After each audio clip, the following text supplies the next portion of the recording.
Okay, I think at least one person from each team is here. So we should be able to at least get started with the rules, etc. 1 second. Oh, sorry.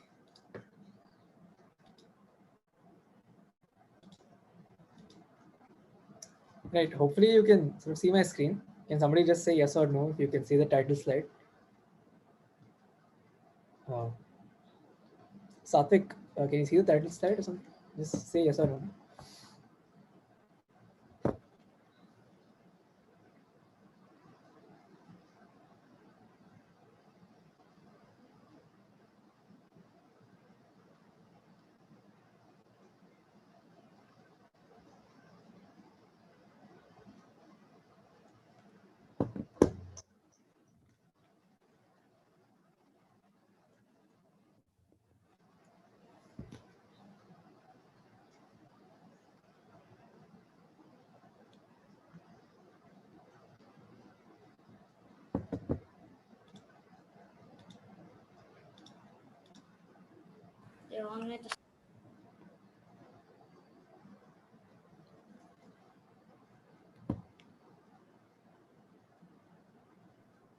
Yeah, the title slide is visible. Great. Sorry about that. Yeah, I just disabled permissions for a second. Great. I think let's just do a quick roll call before we get started. Team 1, are all of you here? Yeah, I can see. Yeah. Great. Team 2, are you guys here? It's only 2 people. Yeah, third person is just joining in 5 minutes. Yes. 2 of us are here. Great. Okay. Team 3, are you all here? Or team 2 of us are here. But... Great. Okay. Team 4, I can see all 3 people. Yeah, all of us are here. Great. Team 6, everybody's here. Team 5, are all of you here? No, one of us is here. Okay. Waiting for the other 2 to join. Great. Okay. Make sure everybody is here in the next 2-3 minutes. Team 7, I can see 2 people. Please ask your third to join as soon as possible. Team 8, I can see all 3. So great. We'll wait on the teams that aren't complete yet, and we'll get started.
Okay, are all the QMs here? You can see Govind.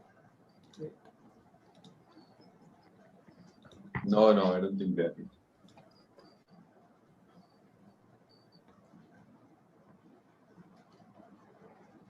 Okay, I think we can get started. I think most people are here. Team 1, 2. Let me know if we need to wait for your teammates. Otherwise, we like to get started in the interest of time. I'll quickly go over the rules, etc. Again, thanks to the hosts of the first ever IITM Open Quiz for everything they've done to make sure OQ can happen this year. Before we just move on, are all the QMs here? I can see a couple of people. Abhirami, Prahlad. Okay. We had Satvik. Yeah, I think we have enough to get started, or at least. Okay, cool. So rules, there are 3 special rounds, 2 of them written and sort of 1 of them only on pounds. And there on pounds, of course, +10, -5, on bounds, +10, 0. Please keep your cameras on throughout the duration of the quiz. Don't Google, don't do any of that, right? If all that's done and your teammates are here, we can get started. First question on your screen. The pounce is on WhatsApp groups, right? Yeah. Sorry, just quickly go over that. Please pounce on the WhatsApp group and tag IITMQC when you're pouncing. So there should be one person named IITMQC on your groups. So please tag that person when you're pouncing. Right? So the first round, it's called appetizers. Basically, these are very bite-sized questions. So +5, 0. They're very straightforward, sort of brain warm-up type cues.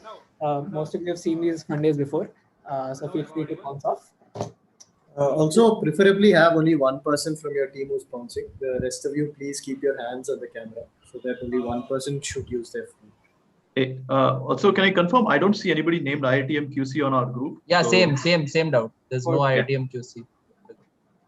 What group is this? Which team is this? Team 6. 2 as well. Also team 4. Okay, 1 second. Okay, I think IITM QC is 987. Okay. Yeah, 9789979. Yeah, so everyone other than you on your groups will be the QMs only. So don't worry. Yeah, it's fine. Shouldn't be an issue. But just Okay, got it. Thanks. great. Okay, cool. Just a Hopefully, query. yeah. So all the answers at once, or should we type after each question? So I'll quickly move through how this is going to work. So there are 6 questions. How it will work is I'll show you a question, walk you through it, give you about 30 seconds to a minute, and send in your pounces immediately after each question. This is not a written round where you send in all your answers at the end. Pounce after each question. That's essentially how this is going to work. So hopefully everybody knows how pounce is going to work. Just a query. Last 5 seconds before you're closing, like can some 5 or 10 seconds, can you do time countdown or something? Yeah, cool. We'll do that. Great. If all that is sorted, let's get started. Again, congrats on making the finals of the IITM Open Quiz. There are no school or college teams in the finals this year, but that's okay. Okay, first question on your screen now. What are the Chinese and Japanese words for a round object? There are no part points here. I want both words if you're pouncing. I'll give you a minute or so.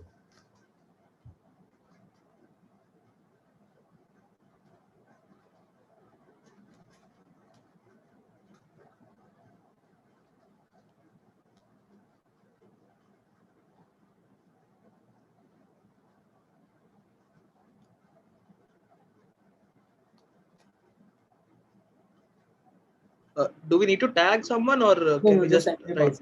No need to tag. Yeah, let's move past that. No need to tag anybody. Just send in your answers on the group, but don't sort of do intra-team communication on the group, because otherwise we'll have to scroll through your text messages to see the pounds.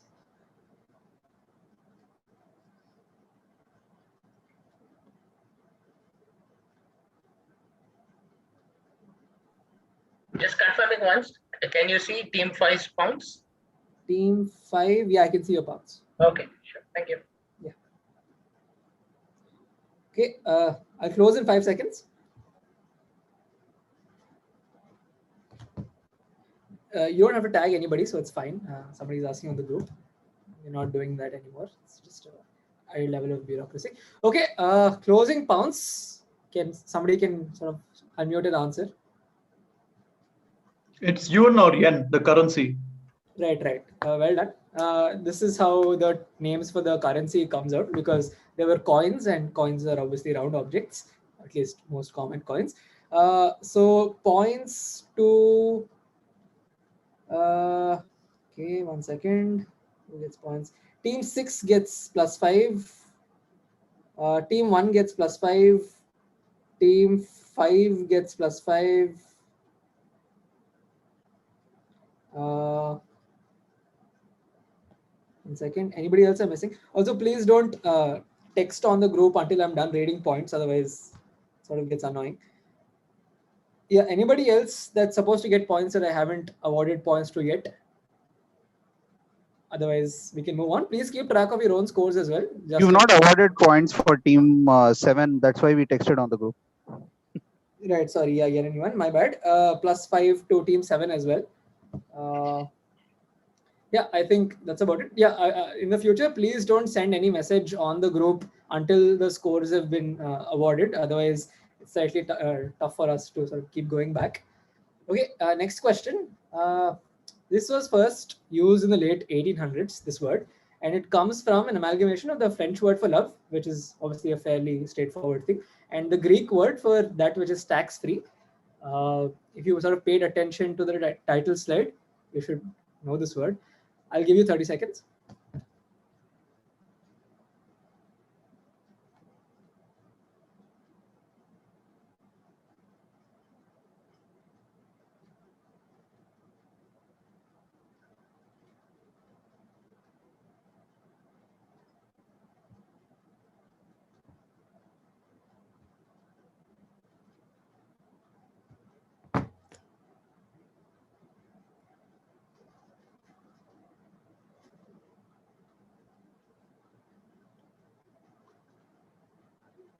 Closing pounds in 10. Send in your answers if you haven't.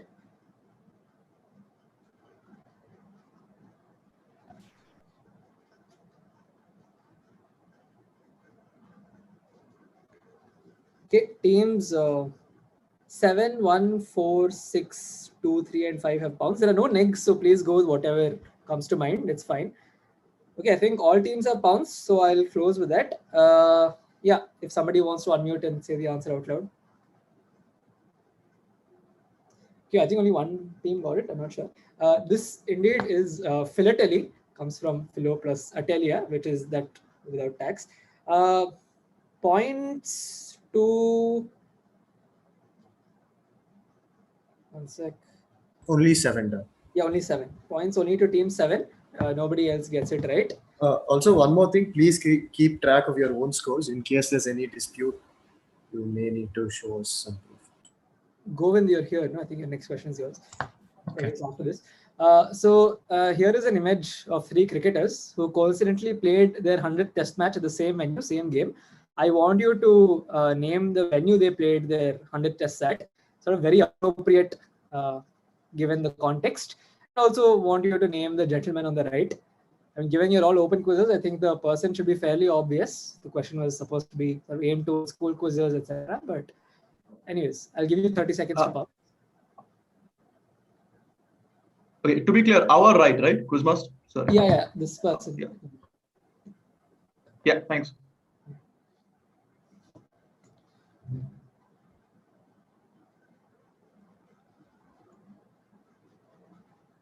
If you're pouncing, I want both parts. Otherwise, I won't give you points.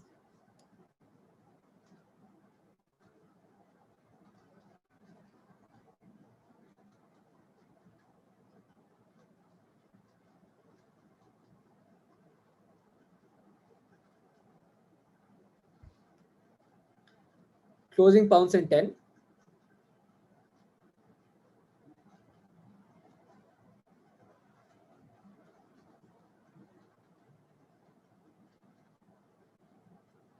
Yeah, I think all teams have pounds, so we'll close with that. Anybody who wants to unmute and say the answer out loud? Centurion and Sean Pollock. Right, this indeed is Centurion and Sean Pollock. I would have accepted Supersport Park, but it makes sense because it's the 100th test match. So points to team 3. 1, 2, 3, 4, 8. Great. Okay. 1, 2, 3, 4, 8. Hopefully, whoever is keeping scores has noted that. Okay. It's only 5 points per question, so be careful. Govind, you're here. Right. So basically, this person was very annoyed with something related to a printer. And he was annoyed because he wasn't able to customize some aspect of the printer to work according to his needs. So the story goes that he was so annoyed with this that he ended up starting some project that went on to be really influential and has probably affected almost everyone in the world at this point. So I want the person and the project that he started.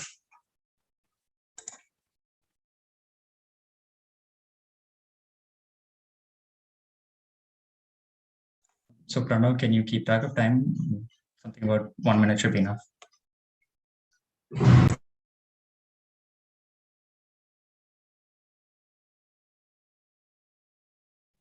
Hey, what did you just say?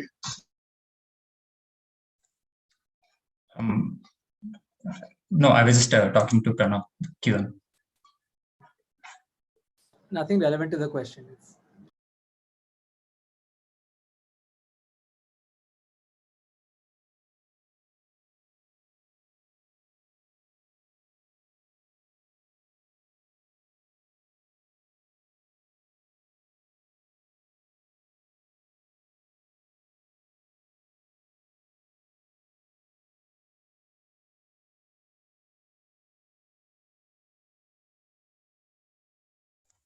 Okay. I will close bounce in 10 seconds.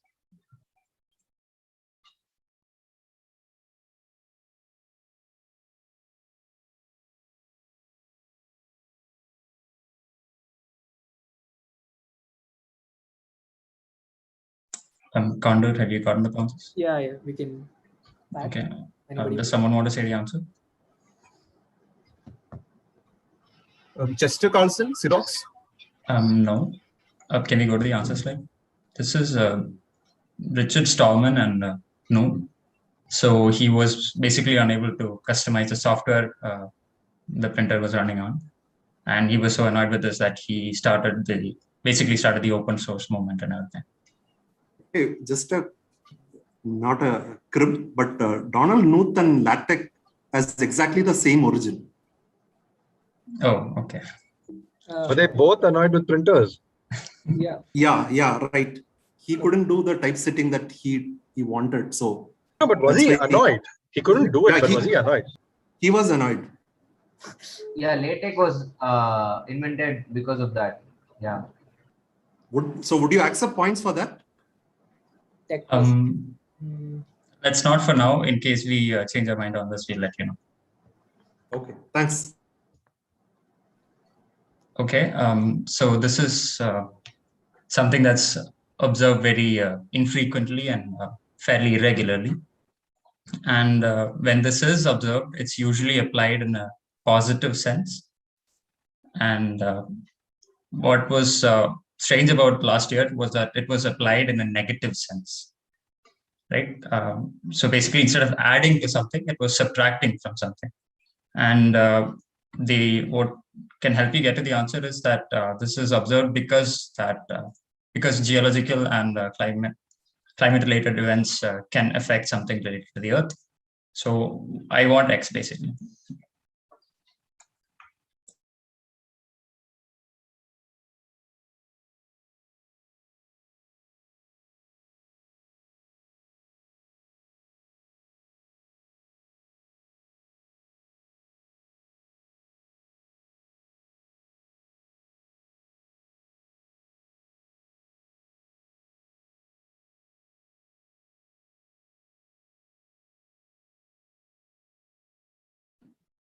Query, this is just one word, right, that you're looking for? No, it's not one word. It's not one word. It's two words. Okay, I'll close bounce in about 10 seconds from now.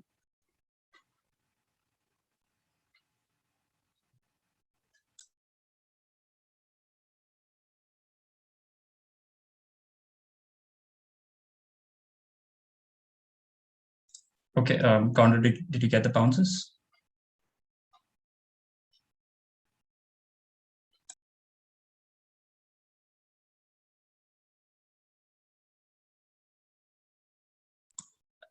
Yeah, so this is basically a leap second. So far, whenever we've added a leap second, whenever we observed a leap second, it was additional, where we set the clock forward 1 second. But last year it was negative in the sense that we subtracted 1 second.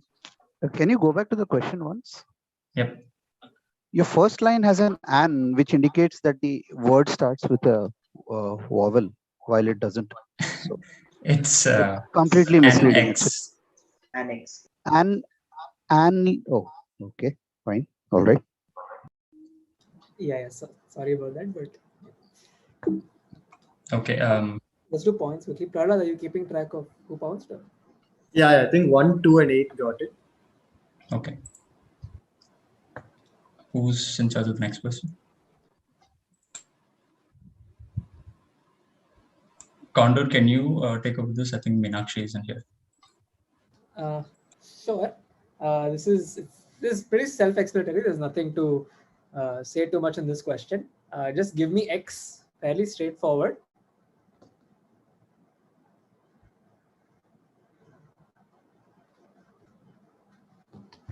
Give you 30 seconds because it's not too tough.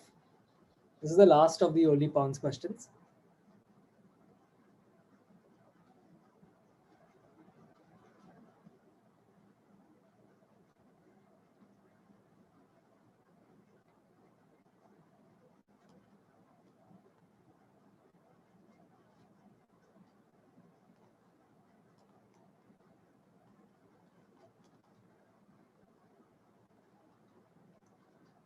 Okay, closing pounds in 10. Most teams have pounced.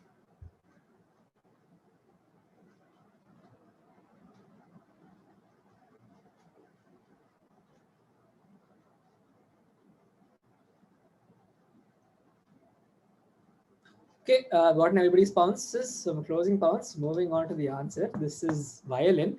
I think except team 6, everybody gets +5. So keep track of those scores, please. That is the end of this round. Hopefully, you're keeping track of your own scores. We'll do scores at the end of the next round of tries. So there are 10 questions. Bounce, bounce. We'll start with team 1. Go clockwise. Yeah, Abhirami, if you want. Hi. Okay. So Giles Brandreth is a former Conservative MP. He's done a bunch of stuff. He's the president of the Oscar Wilde Society and the Association of British Scrabble Players. He's done a lot of fun stuff mainly. Like one of his things is that he is a very avid word games player, and he wrote a bunch of books about word games. So one of the title of one of these books is a play on words on the title of a seminal early 70s guidebook of sorts. So one letter from the 4-word title of this book is changed to arrive at the name of Giles Brandreth's book. If it helps, the word whose letter is changed is 3-letter longs and would score 10 points in Scrabble, whether or not the letter was changed or not. So I want the name of the book that this dude wrote. Direct to team 1, I suppose. Pounds is open.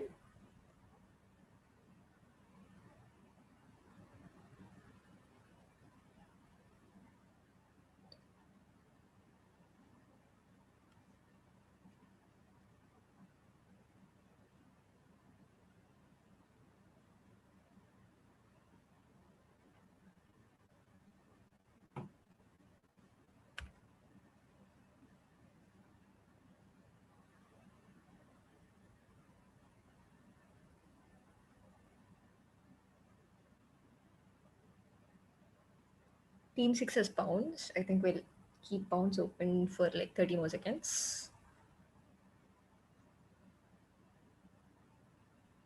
Team 3 is bouncing.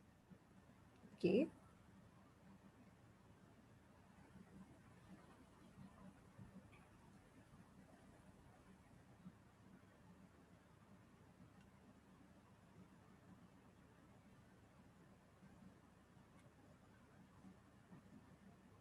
So after changing also, it will still remain 10 points, is what you're saying? Yes, is what is given in the question. Yeah.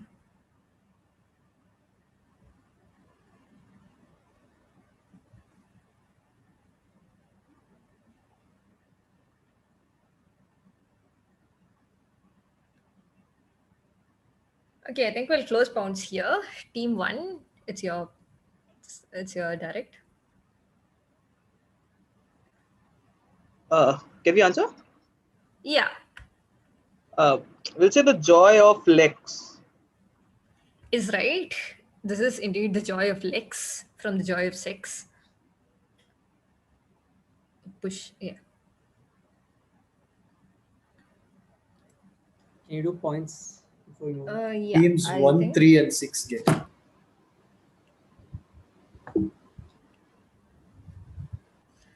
Okay, so in this question, we are talking about an interlude in an early 2000s piece of media. We haven't specified what the media is, but we have mentioned that it has a video. The context of the video is a mid 21st century futuristic concept which is set on a different planet. And the interlude, however, has absolutely no connection to whatever the rest of the video is about. It doesn't even mention the context of the interlude. It consists of like 3 lines or so, but it doesn't mention any names, but it's very clear where the context is from, however. A certain person who broke a certain losing streak, we could say, in 2016, had initially agreed to appear in the scene. This dude is very connected to the interlude, the context of the interlude, which is why he was scheduled to appear. However, his schedule didn't allow it, and Max Martin lent his voice to this particular bit instead. So I want you to name what the early 2000s piece of media was and what the interlude was based on.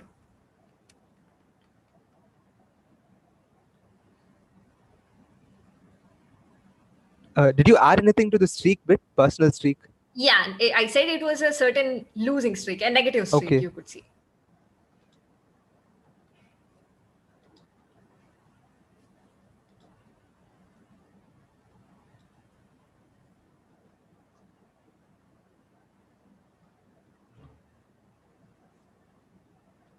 Pounce is open.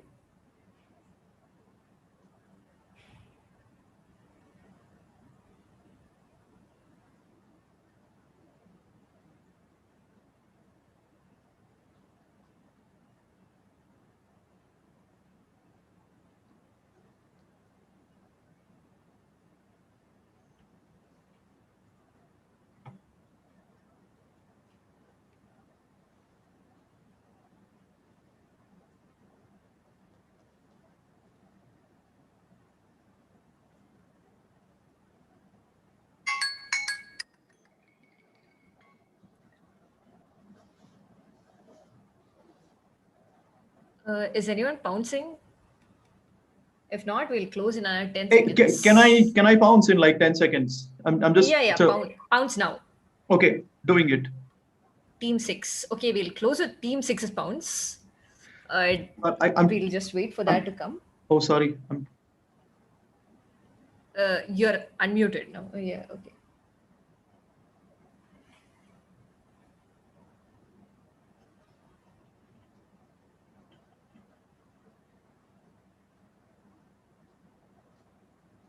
Okay, if a 4 is pouncing. No, pounce is closed. We are not taking 4's pounce. Team 6. Team 6, I want 2 parts.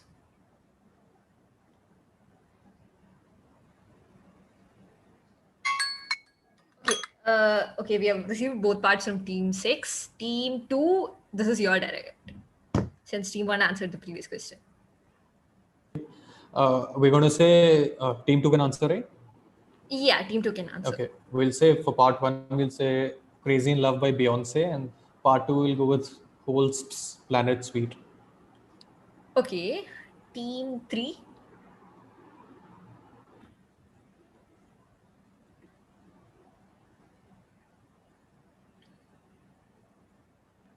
Team 3, it's your direct.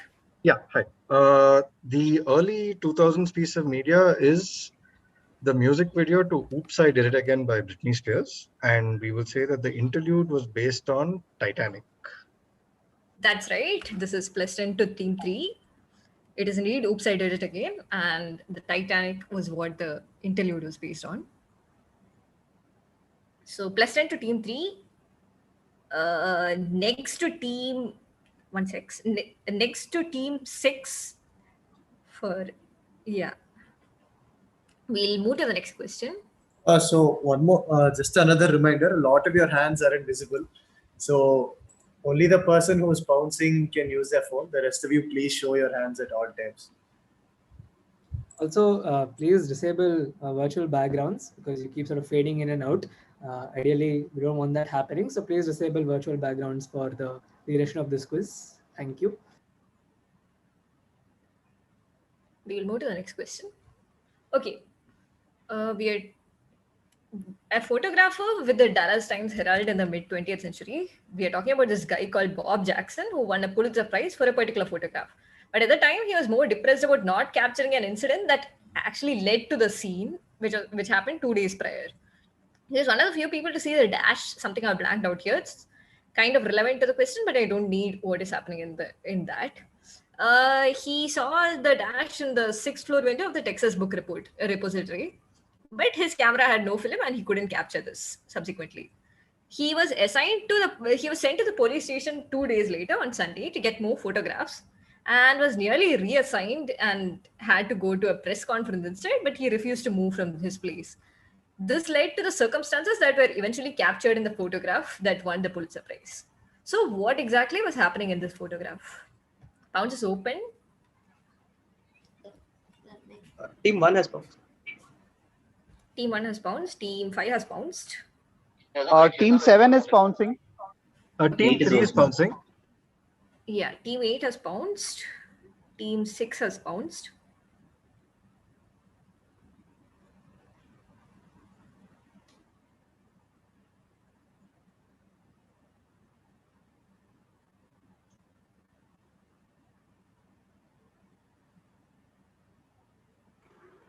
Team 2 is pouncing.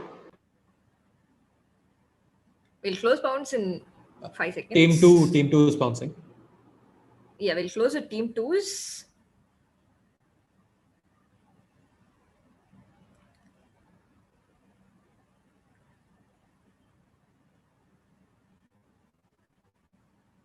I would like to clarify if Team She is participating in the quiz because currently her thing is like.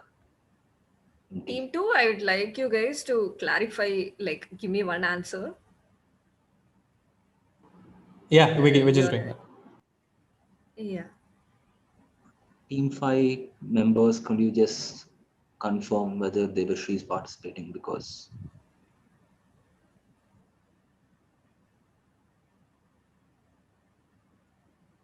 Hey, what do you want Team 5 to confirm? one of your team members is not there in the frame. So. Oh, okay. Just a second. She has a baby to take care of, so she goes off and on. Cool. Just a second. Okay, we'll close it here. It's who answered this? Team 3 answered it, so it's Team 4's direct.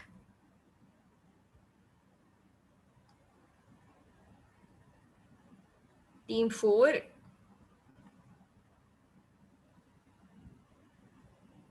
Okay, yeah. So we are guessing this is the assassination of Lee Harvey Oswald.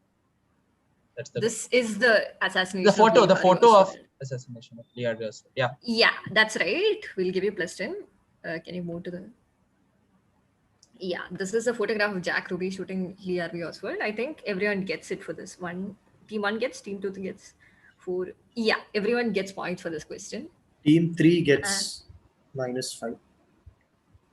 Oh, yes. Team 3 gets -5. Sorry. So Team 5 hasn't bounced. Team 5 has bounced. Oh, sorry. I didn't see it. My bad. Yeah. So everyone gets points except Team 3 who gets next. Yeah. Yeah, that's it for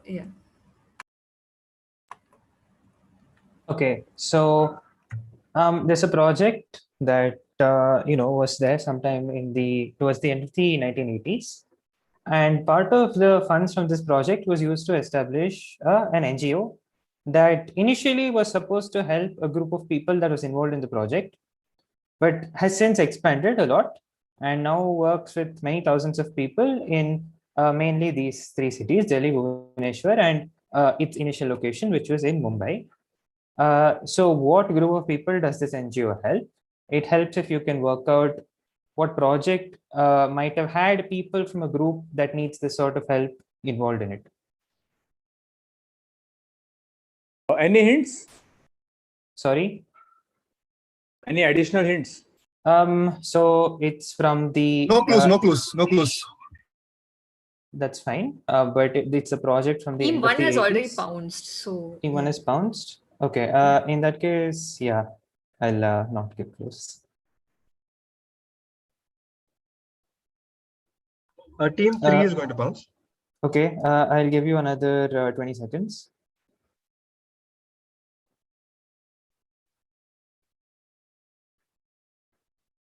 If anyone else wants to bounce, please finish bouncing now. And I just bounced. Team 6. Yeah, I see a bounce. I am okay. Bounce is closed. Whose direct was it?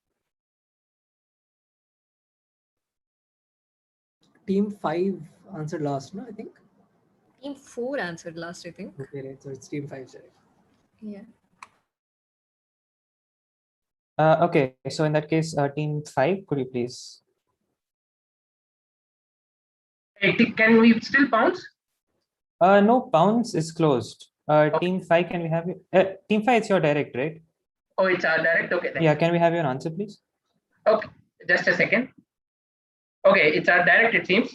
We'll say these are artists who are involved in the Ramayana, the DD version of Ramayana.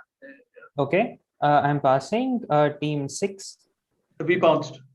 You bounced. Oh yeah. Okay, so Team 7. So this is Team 7. So they're going with Slum Kids, as in Slum Kids of Bombay. They work from Slum Bombay. Okay, that gets you points. So 10 to Team 7 on the bounce. Also 10 to Team 1, Team 6, and team 3 on the pawns. Okay, so the next question direct to team 8. So I'll show you an object in the next slide, but this is an object that's usually placed like on a table or any surface, and you place serving dishes or bowls that are hot on top of it to prevent heat damage to the surface. And the word for this object is derived from the structure of the object. Most variants you see these days do not have this structural feature, the feature that it gets its name from, but its name is still that, okay? Now, there is a different object that has exactly the same etymology as this object, except rather than Latin, that other object's etymology is in Hindi or Urdu. And most variants of that other object, the one that you get from Hindi and Urdu, most of them also no longer have the structural feature that they get their name from. What is this object whose name comes from Hindi or Urdu? I'll show you the picture. So this is, you keep pots on top of this to prevent heat damage to a table. There's a certain structural feature of this, which you can see in this, but you can't see in most variants of this, okay? But you can see it in the image. Now, there's a different object that has the exact same etymology, except this is from Latin, that is from Hindi or Urdu. I want you to tell me that other object. I'll keep pounds open for 15 seconds.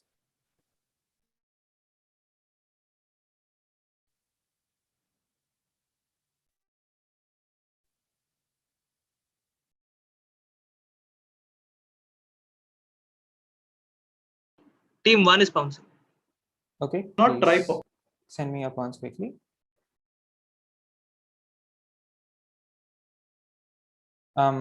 I'll give you 5 seconds. Please send your pawns. Okay, I've got team 1's pawns. I'm closing pawns. Direct to guys. So do you need the exact name of the latter object? I do, yes. And in which language?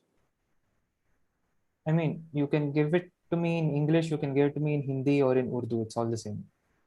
I'm same in English. Team 7 has pounds. Team 7 has pounds. Fine. I'm taking pounces only from team 1 and from team 7. Pounce is closed. Team 8, please answer.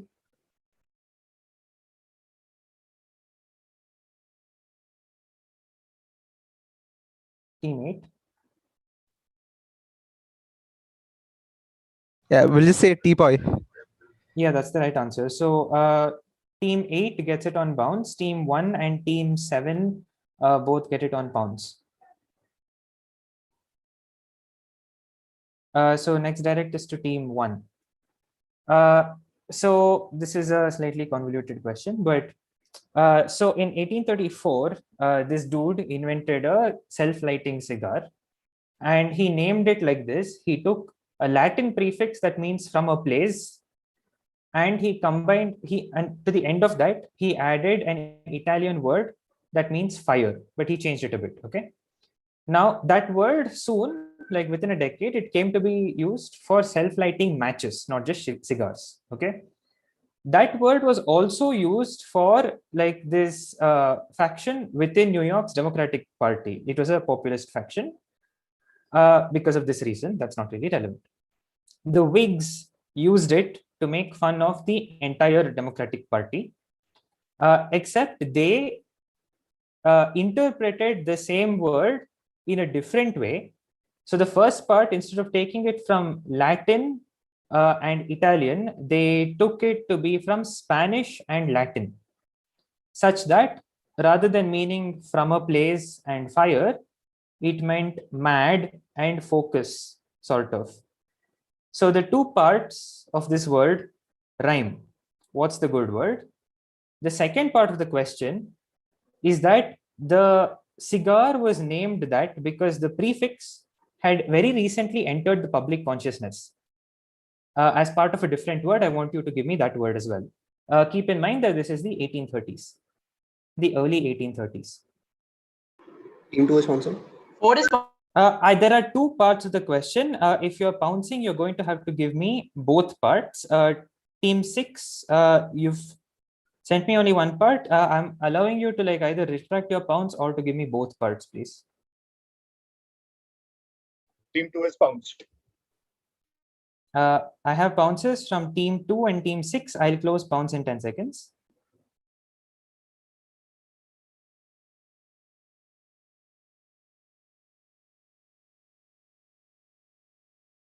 Okay, I have pounces from team 2 and team 4. Pounces closed. Okay, sorry, we will go for it again. This is team 6. Yeah. Are you pouncing? Yes. Okay, we had please send me a pounce pounce only quickly. for one part. We are now pouncing for both. Right. I have pounces from team 6, team 4, and team 2. I am closing pounce. It's a direct to team 1. What's your answer?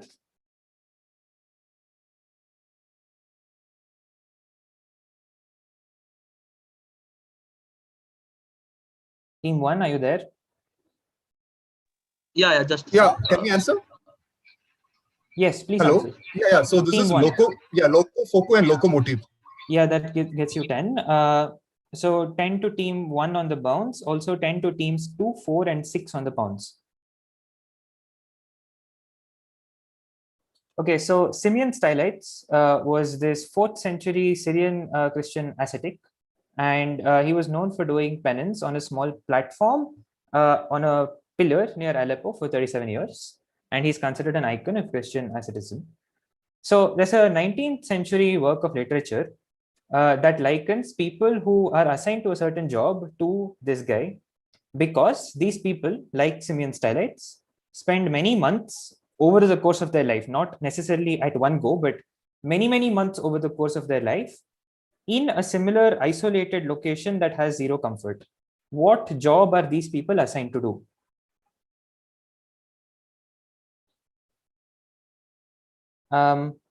Pounds is so okay. by an isolated location, you mean isolated in general or a specific location? I mean, it's not a specific location. It is general, and it is very similar to what Simeon Stylites did, like Team his 2 is kind direct, of right? penance. It is 2's direct. Team 1 is Team pouncing. 7. Team 7 is pouncing. You can pounce. I'll give you another 15 seconds in total. So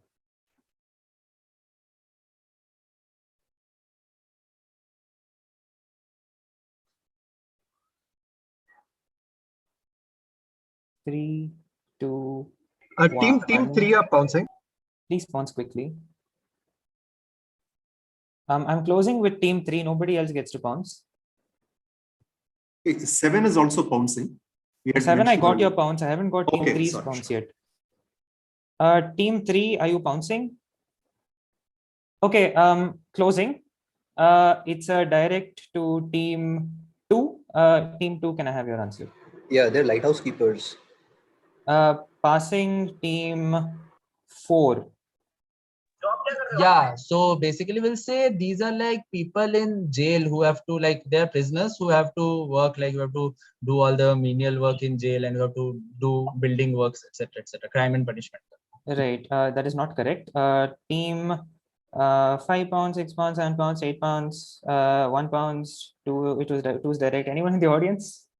Is there an audience? Okay, does anyone want to take it like non-comp? Fine, I'll close because there are people who did get it on pounds. These are people who sit in the crow's nest on ship masts. This is from Moby Dick. So nobody gets it on pounds. Team 3, team 1, team 7,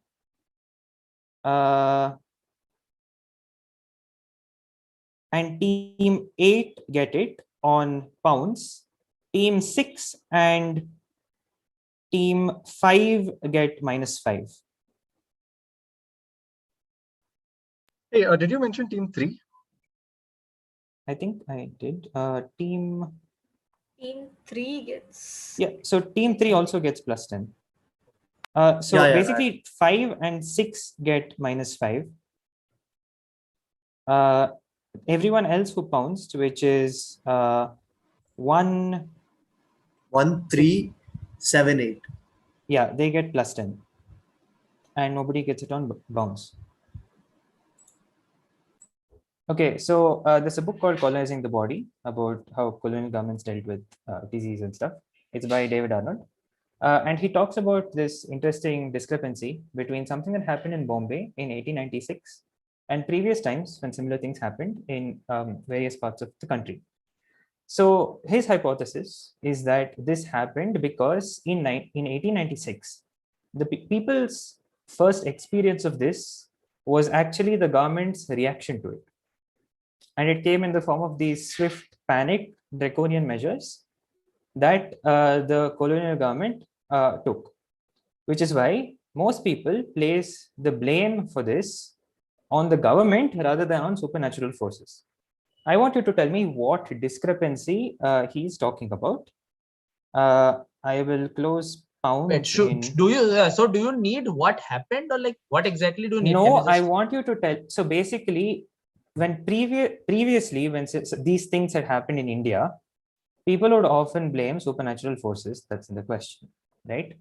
In the case of Bombay, they did not blame supernatural forces. They blamed the government because that was their first experience. Okay, because the government took these very harsh measures that, you know, affected a lot of people's lives very negatively. Which is why something sort of happened differently, or rather, I'm going to say something did not happen in Bombay in 1896. I want you to tell me what that is. Whose question is this? Is this with two or with us? This question, what kind of bounds are we doing? I think this question can stay with team 2. All right, then we retract our Team number bounce. 7 is bouncing. Just Kiran is type. Okay, so team 2 retracted their bounce.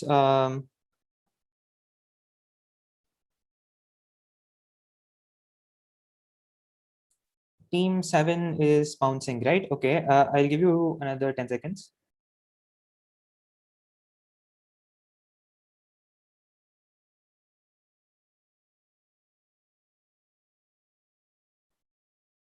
Okay, I am closing bounce direct to team 2. Yeah, so basically this was the plague in Bombay in 1896, and the people started blaming the government for having caused it and worsened it and caused all the deaths like they're doing it right now, instead of saying, oh, this is because of God or fate, as they usually do. Do you want to slightly improve your answer somewhere?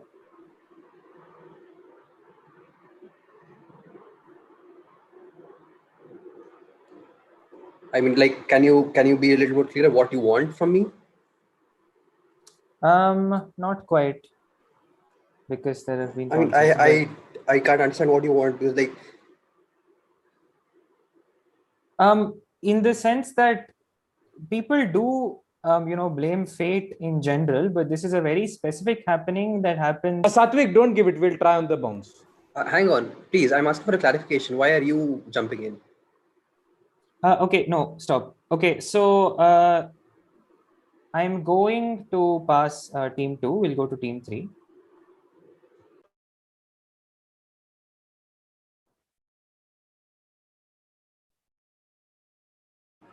So okay, I'll add to this. I'll say this was a cholera outbreak, and by this time there was more.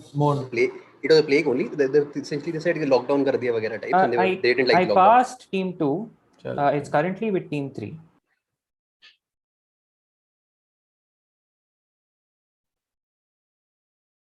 Okay. Yeah, we'll say that this is well, pretty much what they said. But what happened this time is that the government undertook a vaccine rollout, and so because they were injecting the populace with vaccines, they started blaming the government for giving them the pox or the plague or whatever. I'll pass you team 4.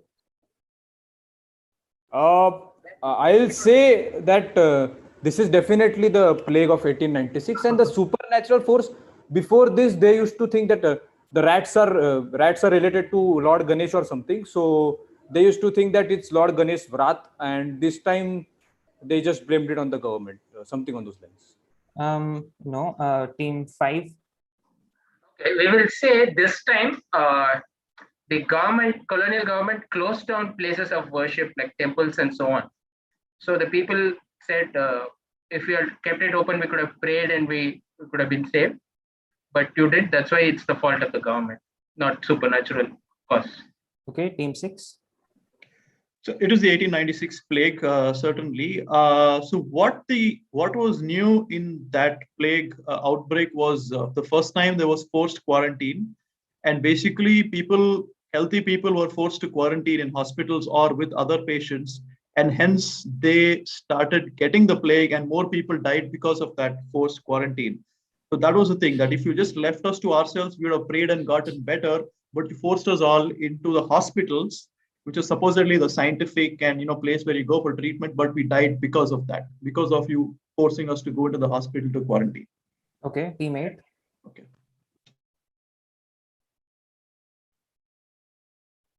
Team 7 pounds, so team 8. Am I audible? Yeah, go on. Yeah, right. So we'll go with basically the government decided to kill off people with a plague. So they felt that so when people were being taken away for quarantine and not showing up, they started blaming the government rather than thinking that they died of natural causes. Okay, no, team 1.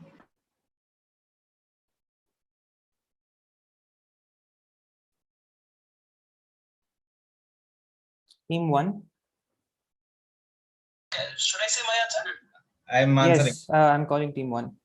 Yeah, okay. We'll say that basically mass death did not happen because since they were blaming the government, they got themselves admitted into the hospitals or whatever instead of taking refuge in temples or churches or whatever. No, mass death certainly happened. No. Okay, I'll close. None of the teams got it on bounds. Not quite got it. Like, team 7 pounced and gets negs, so they get -5. Does anyone want to try non-comp? A couple of teams got really close. So, like, did they allow people to die? Not get others infected. No, not quite. So it's about the supernatural force stuff. So generally, like, yeah, okay. I mean, we'll go to the answer, I guess. Yeah, this is why there's no DT for bubonic plague in India, whereas most other diseases that evolved into pandemics have their own DTs. A great fundament. Thank you. The question, I think, will stay with team 2. So, Theriac was this ancient Greek concoction that was believed to, cure practically everything. So there's this English word that's derived from the word Theriac, and it used to be used synonymously with Theriac and with panacea in Middle English, which is why there's this structure in this village called Binsi that gets its name. Its name has this word in it, okay? There was someone living in Oxford in the mid-19th century, and in one of their works, they used the name of this structure.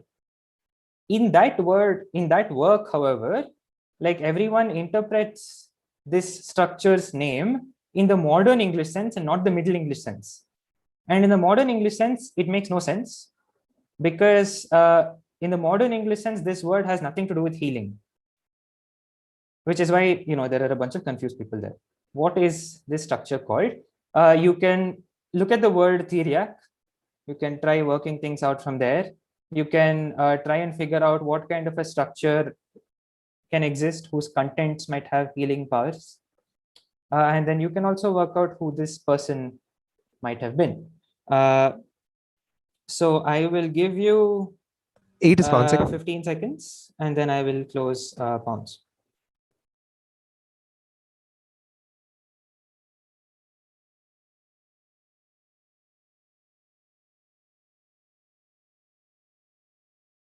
One is bouncing.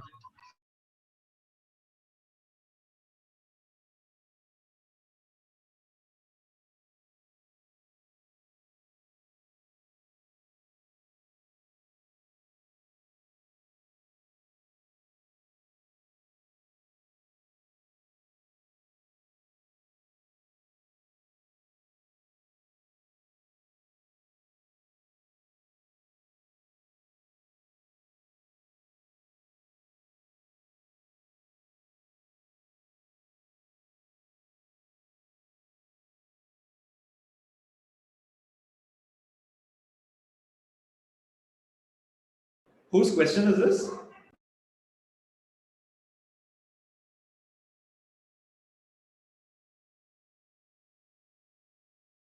Stays with 2.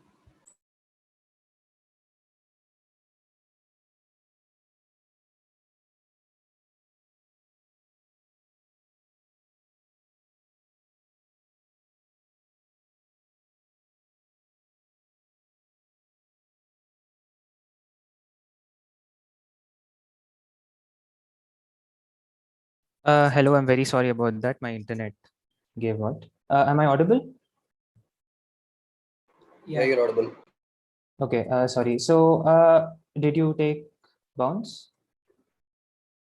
No, just close bounce. Okay, And take okay, sorry. Yeah, so bounce is closed. Direct to team 2. Yeah, so this is the trickle well from Alice in Wonderland. Yeah, that gets you full points.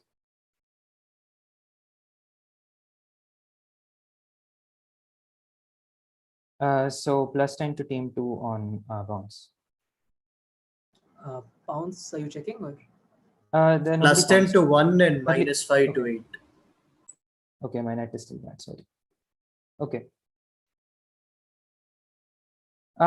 Okay, so there's this thing. It's called the Korean axe murder incident, and basically there's a group of North Korean soldiers who killed these 2 U.S. Army officers, and they. Okay, hold on. Sorry. Yeah. Okay, and the Team 2 has pounds. Okay, the Yeah, 18 from, officers were cutting down a tree in the demilitarized zone, and in response to this killing, the US conducted this huge show of strength. I want you to tell me what this show of strength called, which is appropriate in 2 ways. Firstly, because it is a show of American strength, and because its objective was whatever it says in the slide. I think I'll close bounce in 5 seconds. Quite a few teams have bounced. Okay, bounce is closed. Team 3, can I have your answer? We'd say this is Operation George Washington or whatever because of chopping down the cherry tree. Okay, good guess. Team 4. Yeah, this one just one.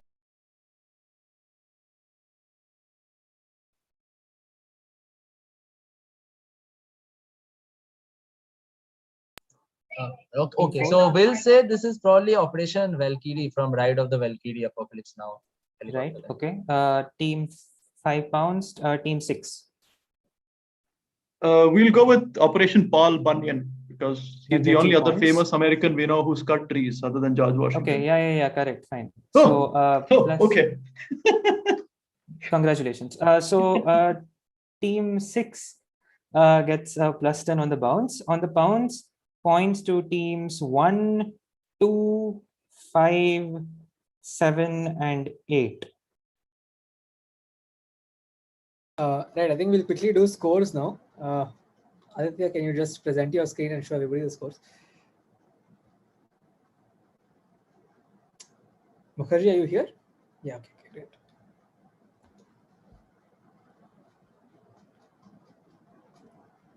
Yeah, so you should be able to see your scores. Let us know if there are any issues or discrepancies. We'll get them sorted.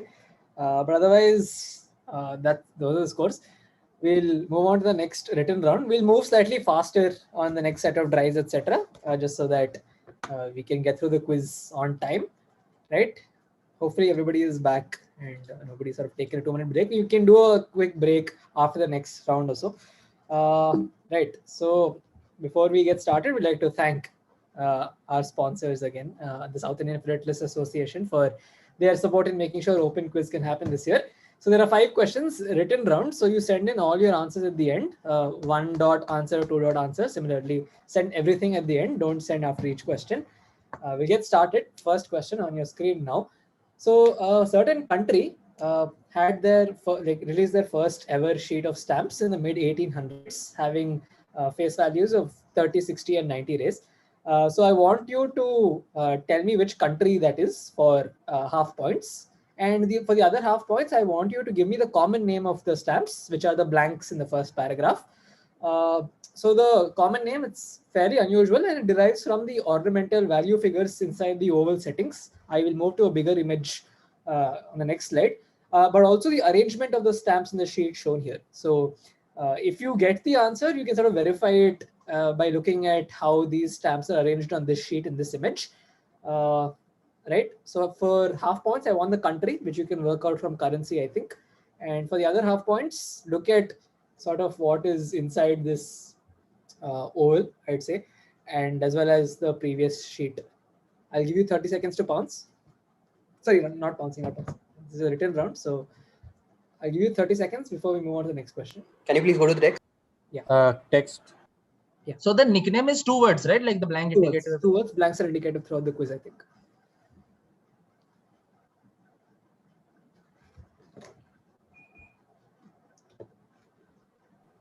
Pranav, what were they called, and fill in the blanks is the same answer. Yeah, yeah.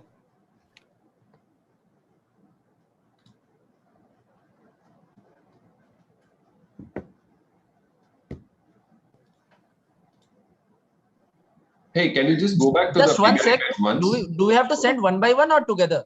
Together, all at the end. Somebody else was saying something. Do you want me to go back to the bigger image? Yeah, thanks. It's not that clear, but I would recommend focusing on like this inner stuff here. I think the more helpful part is definitely the arrangement here. So do we send at the end or like? Yeah, at the end. Give 30 seconds. At the end. 30 seconds before I move on to the next question.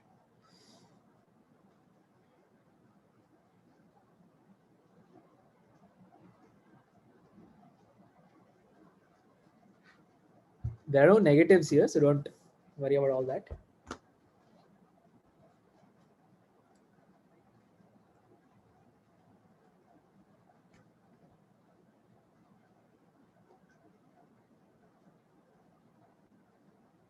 Okay, I'll move on to the next question. Prahlad, are you here? Yeah. So in 1993, the US Postal Service released this commemorative stamp honoring Elvis Presley on what would have been his 50th birthday. So most of these stamps are like normal, but some of these stamps are sold at like very high prices because of a certain reason. So this is mainly because his fans did something very unusual when you mail a letter, that is, so that they could honor Presley in a different way. So basically they do something with these mails, and because they did this, it would result in them getting it back with a 3-word phrase. So just tell me what they did and what was the 3-word phrase. So to get to the 3-word phrase, look at what they could do and why it would be relevant to Elvis Presley. If you get to the second part, you can get to the first part. Vice versa also. Which part of the text is important? Just say. So mainly the second para of the question is the most important. So that gives the reason as to why they were costly.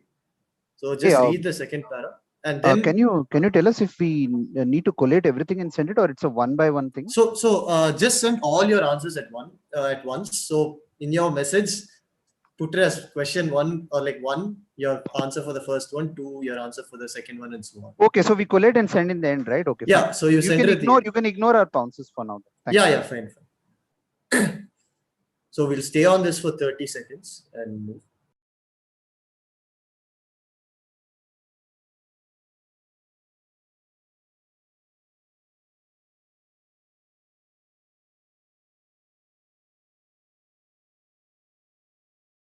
Yeah, you can push them.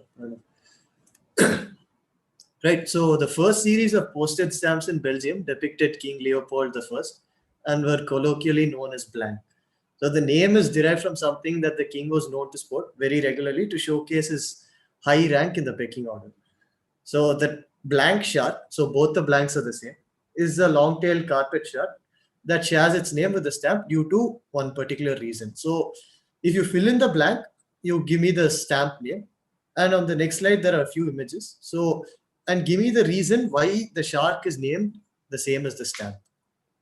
So yeah, you can push. Go to the image. Right. So if you look at the stamp, there's something very prominent in the King Leopold the First photo. So you can find out that, you would get to the name of the stamp, and the shark in question is on the right, and it's also named the same as the stamp for a particular reason. So if you get the name of the stamp, you should be able to figure out why the shark is named the same, or even if you don't get the name of the stamp, you should be able to give me a reason as to why they share the same name. So look at what is common between the two images, and then you can get to the second part. Yeah, can you just lower your webcam, or at least like been messaging you, please?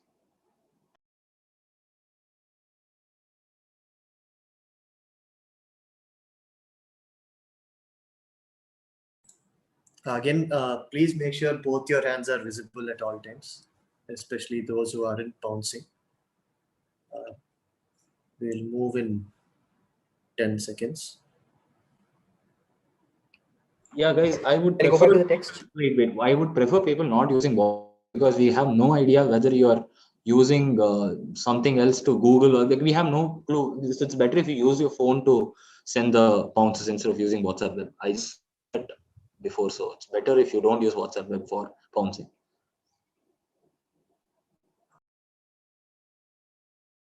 Can you go to the question, please? Isn't that the same on the phone as well compared to WhatsApp web? I'm just Hey. asking because it's much easier to use WhatsApp web.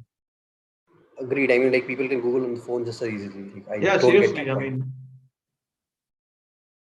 it's far harder to type on a phone. Right. So, okay, fine. So to work around that, so all of those are bouncing. Just show your phone also on the camera at all times so that we know you're only typing.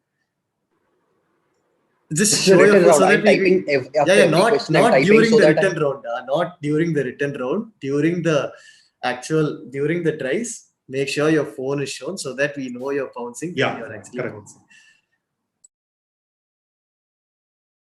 Yeah, you can move. Okay, so this is a stamp on the right, and you'll find the stamp on a certain something. There are three parts to this question, by the way. So one part is where would you find this stamp stuck on, and the other parts are basically if you look at the quote on top, it's 29 cents is all it costs to ship something to the dash. I want that blank. Here, obviously, it's not indicative, so it can be more than one word also. Fill in the blanks, and it's named after a Dutch scientist who was a professor at U of C. So for that one part, should be fairly straightforward. Look at the image, look at what kind of planetary body it looks like. And for the other part, it is who was arguably this University of Chicago professor's most well-known doctoral student. All of them are sort of related to space, astronomy, all that's given in the question. So if you get 2 parts, you get 5 points. If you get all 3 parts, you get 10 points. That's how this is going to work. I'll give you about 30 seconds before we move on to the next question.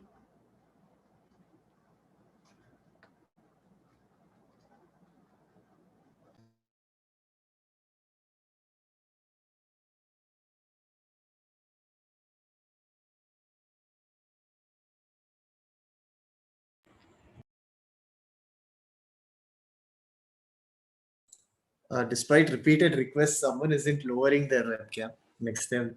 So just like lower your webcam, please. Like we've been asking you for quite a while, and it's not fair to the others when everyone else except you is showing their hands and their phone.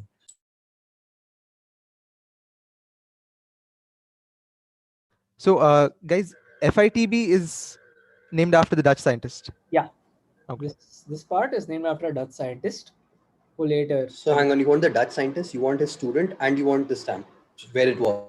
I want something that's named after the Dutch scientist, his doctoral student, and where will you find this stamp stuff?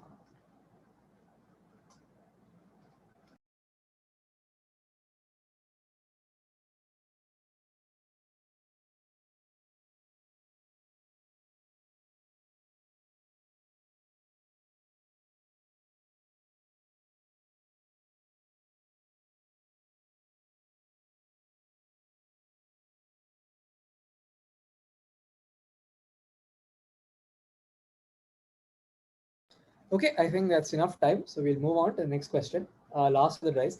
So here are 4 images. These are stills from an episode of The Simpsons where Homer finds a box of junk. and like whatever is in the junk turns out to be like a Stradivarius, the Declaration of Independence, one of the first ever Superman comics, and something else, a sheet of stamps, right? So this is not that relevant, obviously. So the sheet of stamps, I want you to tell me why it's so rare. Is a fairly obvious reason. And what is the common name of the entity that is shown in the stamps? It is derived from the slang for whatever the entity's official name is. So you would also know the common name from the name of a Japanese version of an American fashion figure. Look at the fact that fashion figure is like in quotes. So what I want is two parts. Why is the sheet so rare, and what is the common name of the entity in the stamp? I'll give you 30 seconds.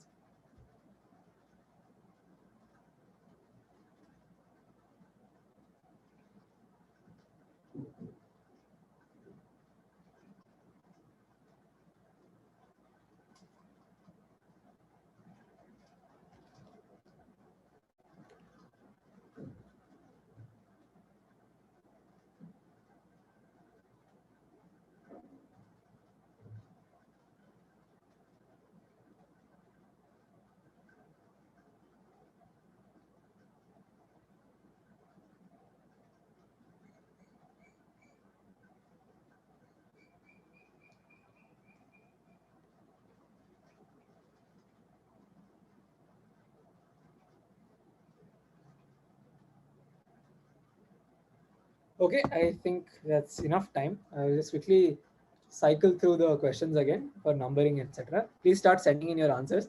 So first question, two parts, the country as well as the common name of the postage stamps.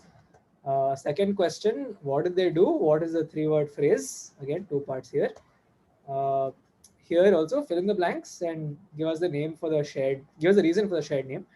And three parts here. The blank here that is named after Three, can you go once for once? Third question, please. One. Yeah. So the image is more important. Just go to the image. That's more important here. So find something that's common between the two, and you might get the reason for the second part. The name you either know it or you don't. Okay, three parts here. Something that's named after a Dutch scientist. I want his most well-known doctoral student, and where would you find the stamp stuck on? Fifth question, this sheet of stamps, why is it so rare? And what is the common name of the entity in the stamp? You would know it from the Japanese version of an American fashion figure.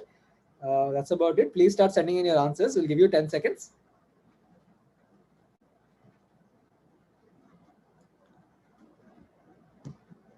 I've received answers only from teams 1 and okay, wait.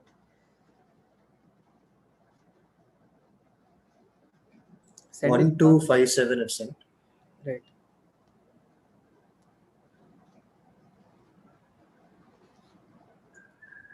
Rala, can you do the scoring like while we're doing the answers? Yeah, it'll take some time. Yeah. We can take like a 2-minute break after this round is done. I give them like it'll take like 5-6 minutes. It's fine. Yeah. It doesn't. Yeah. Chill. Cool. I think all teams have bounced.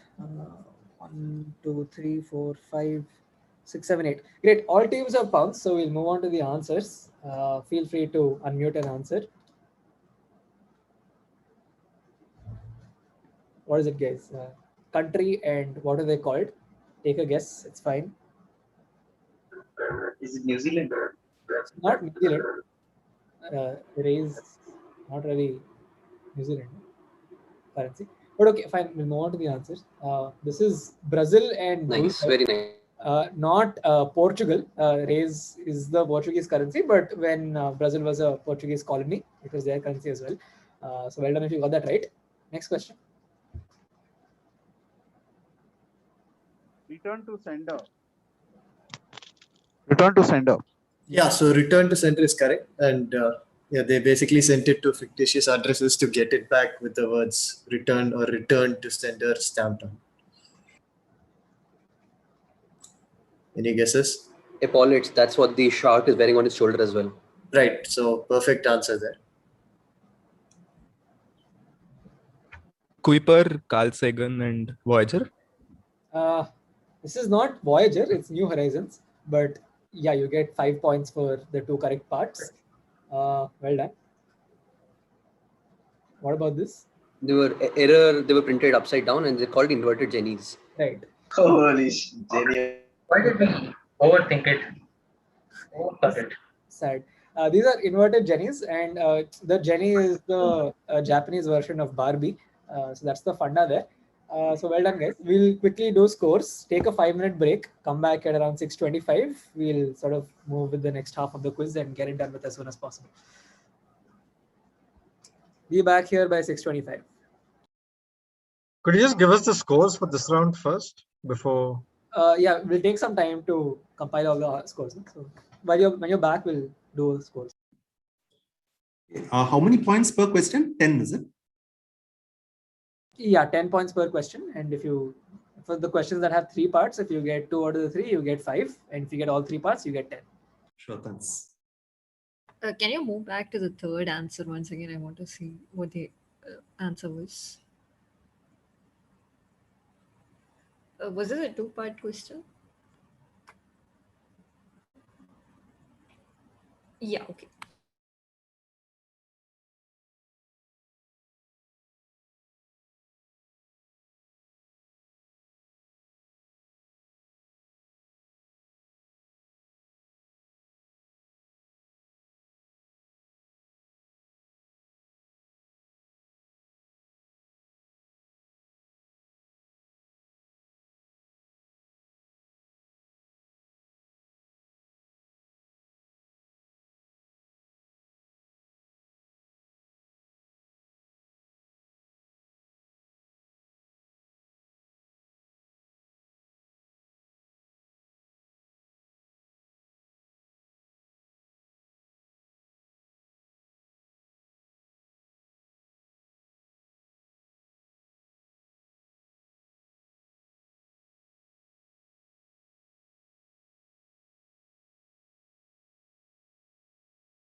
Okay, decent quiz so far, please. Well, at least not dry service. What do you say? Nice questions. Oh, okay, interesting. There's one dude in the prelims who DM'd us saying, quiz is very easy. What are your thoughts? And that dude got 9 in the prelims. So tough. Anyways. To be honest, first half of the prelims, I will say, यार क्या है हमको major की आदत पड़ गई है. This is really hardcore. Tough. Yeah. Sorry about that, but so we wanted to put some very simple questions for the school quizzers, but we didn't have that many school teams. Anyways, I think the best school team went to a couple of kids from Loyola Jamshedpur. It was interesting. Like whatever the online quizzes faults, it's really enhanced a lot of people to access to quizzes for sure. Yeah. Very globalized these days.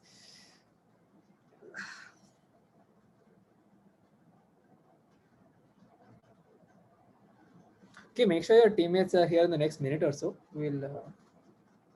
Oh yeah, we have participants from almost every continent, I think, except Antarctica or whatever else. So good resume point for whoever is here. Anyways, Resume point for you, no, not for others. yeah, of course. Quads also missing, but yeah. Humble counter. All setters, Pranav also.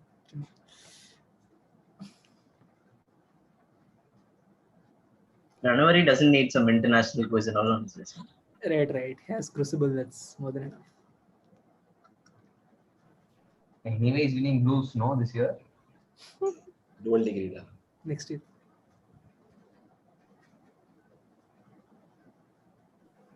Can we start? Can we restart?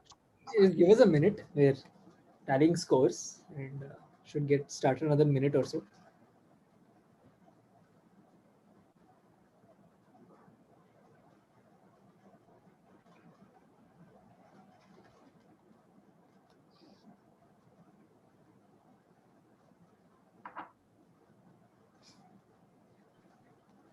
Hey, how many more questions are there? We have 2 rounds of drives, which will move slightly quickly through, and then one written round of 5. So 20 odd. But don't worry, we'll go faster in the first set of drives so that it doesn't take too long. We should be done by 8, if that's it. Sure.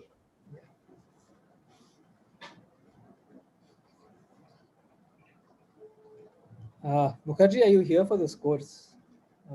I'll just read them out. Yeah, you want to read them out or should Yeah, I will.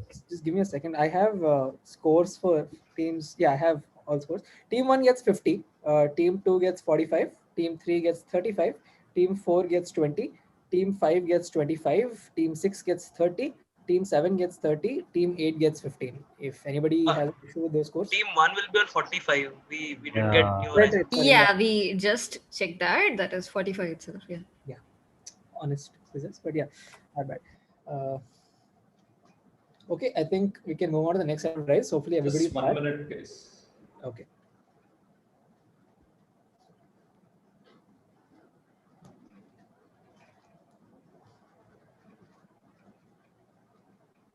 We'll close pounds fairly quickly for each of the drives questions. So please make sure to pounce as soon as possible.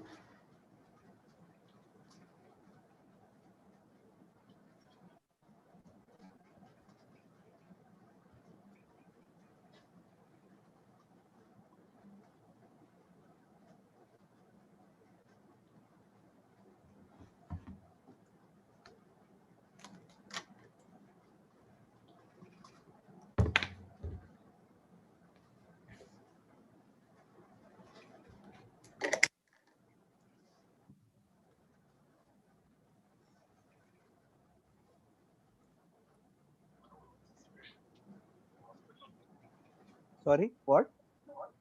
How's the situation in the hospital cases? Okay, is everybody back? Get started otherwise. Who's... Yeah, okay, I think as long as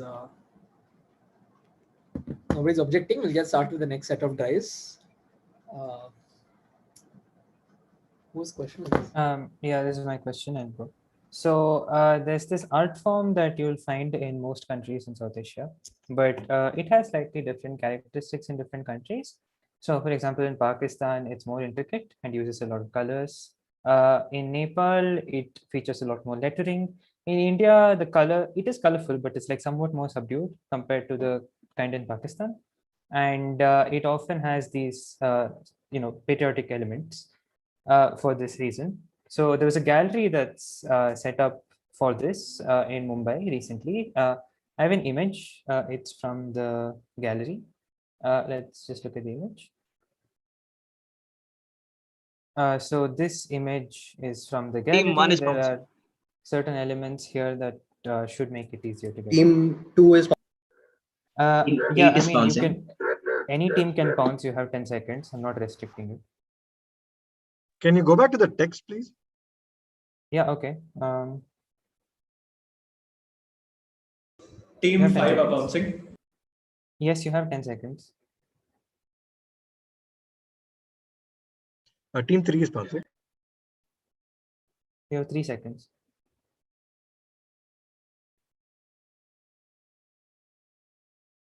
Okay, I'm closing pounds.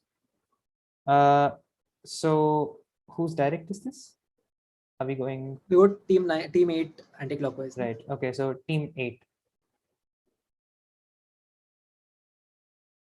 Team 2 pounced after do we take We this? pounced. Team 2 pounced after the. I bounce was announced closed, so I'm pounds not well going- before, bro. Fine, fair enough. Yeah. Team 8 has pounced team 7. No, isn't it team No, 8's so it's direct? team 8 So direct. It was team. They can team just- Oh yeah, it's team 8's direct. Okay, fine, team 8. Can we go? Yeah. We guess this is Stuttgart. Yeah, that gets you points. So team 8 gets it on bounce. Teams 1, 2, 3, and 5 get it on pounds.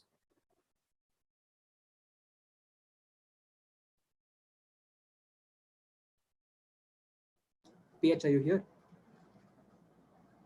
Yeah, sorry. Yeah. So the question is pretty simple. So what is this item? Can you mute yourself? Yeah.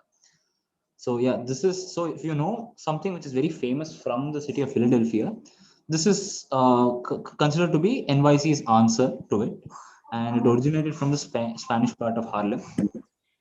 So it is generally sold at places that the place etymology is derived from the Latin word for apotheca, which means storehouse or sometimes wine cellar. So if you know what Anthony Bourdain's Parts Unknown is about, so I'm guessing you should know what the item is. So like whatever comes first from, like when you think of Philadelphia, try to work out from that. So this is New York City's. Okay. Okay. Oh, perfecto. Is anyone pouncing? Sorry, what's the question?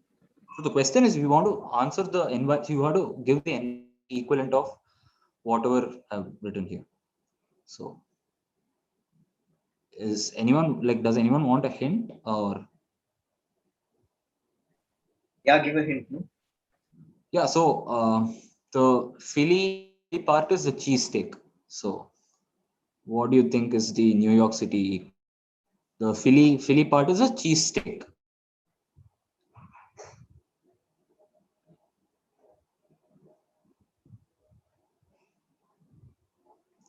Is anyone pouncing?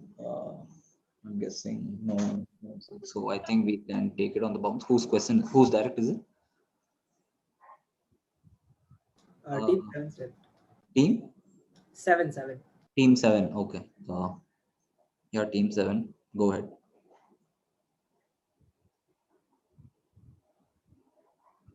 Hello. Okay, we Hang will. on, we are just discussing. Sorry, just give us a Yeah. minute. Sorry, we are on mute.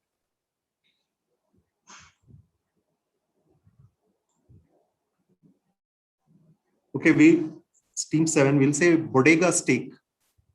Bodega steak is not what we're looking for. Yeah, team 8. So basically, so the word is bodega, and Philadelphia is still the Philly cheesesteak sandwich. So this was basically the bodega featured for having the best sandwich in New York in Anthony Bourdain's show. Correct. But I want the dish name. So I think You want the name of the dish or the name of the bodega? No, I want the name of the dish. The Reuben. Okay, no. We'll pass on to team 1. Didi, we're going anti-clockwise. This was team 6. Okay, sorry. So team 5. Then team 8 shouldn't have answered, right? No, there was team 6 only who answered, so it's fine. Okay. Team 5 then, yeah. No, sir. Okay. Yeah, did you give an answer? We'll say the Cuban sandwich. No, it's not a Cubano. Team 4. Is this the bodega sandwich? Yeah, they answered bodega steak, so it is not that. So bodega doesn't come in the answer, but yeah, where it is sold is the bodega. So who's directed? Team 3. No, yeah. So team 3 did they pounce? No. Yeah, we will say hoagie, like a bodega hoagie sandwich. No. Team 1. Sorry, team 2. Team 2. Yeah, so we're going to go with cheese sandwich. Just no. Yeah, no. Team 1. We'll go for the Reuben sandwich. Someone answered Reuben, I guess. Sorry, I didn't hear. Sorry. Team 8. We'll say po' boys, the po' boys sandwich. No. Team 7 was the direct, right? Yeah, okay. I think we'll move on to the answer. Yeah. So this is called chopped cheese. So yeah, this is the hidden gem of New York City. Something like that. Yeah. We'll move on to the next. Do we get 5 points for cheese? Yeah, no, sorry. Cheese sandwich doesn't cut it. Yeah, okay. So this is now, I think, are we doing Bangalore or Chennai bounce? It's a chopped cheese sandwich, and cheese sandwich should cut it, right? Like that's kind of. No, I need the operative part. When I said cheese, I was making a pun, like worthy joke. Sorry. Cool. Yeah. So whose direct is it now? Is it team 6 or team 7? 7. Okay, cool. So yeah. So what special type of communication or language system is this? So it started in the 80s. So a bulletin board system is a pre-internet SSH type system where you could log into other people's computers and it's completely peer-to-peer. And so basically people who communicated in this way were considered elite.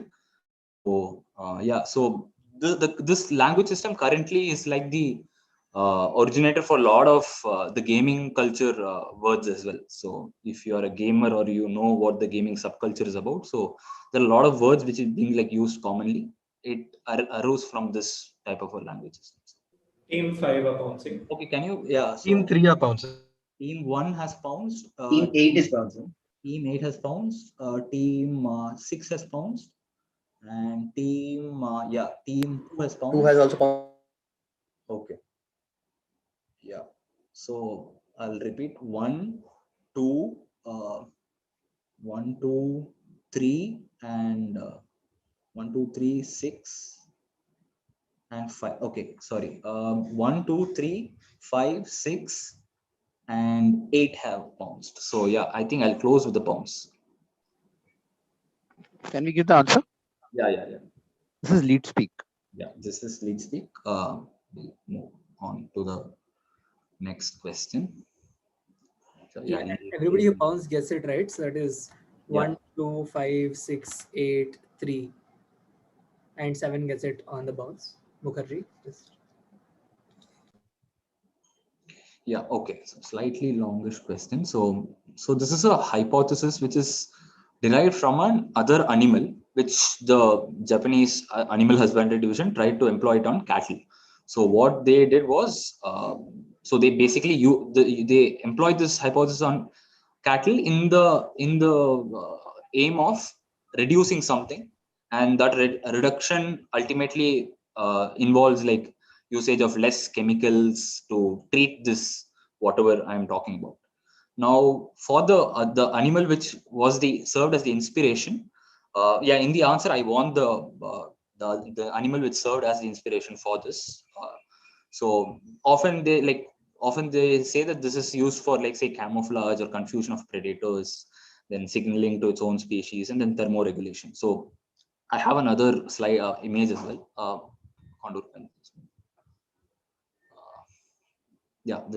So this is from a research paper. So they basically used a Japanese black cow, and they did something with it. And these are, so whatever treatment they applied, so that had this as the effect in the middle, whereas the one on the right had something other like this. The middle one is like a mixture of two treatments on the left and the right. So yeah, you can probably, I don't think, can you zoom on? Yeah, so what it's written is, just go to, the number of dash on the sum of legs and body, and you have some p-values and all those statistical concepts in that. So basically it's from a research paper. So Is anyone You pouncing? want the dash on the y-axis? So the dash is the thing which they were trying to reduce. So ultimately, I want to what are they trying to? What was the inspiration for this? Like, so what concept are they basically taking from one animal and applying it on the cattle? Okay. What is the answer? Like, what do you want as an answer here? It's like put funda basically. Like, you're basically trying to. So they used a concept from. So it's like it's not a solved concept from another animal, and they're trying to incorporate it into the cattle. So yeah, if you the third part can be really helpful. Team 5 are pouncing. Okay, team 5 is pouncing. Team 3 is pouncing. Samantha is typing. Okay, team 1 has pounced. Team 2 has pounced. Team 4 has pounced. Yeah. Pranav 1 also pounced. Pranav. 3 is pouncing. We're just typing. 7 has already pounced. I think I'm closing pounds with all. Yeah. So who's directive? 6. Okay, cool.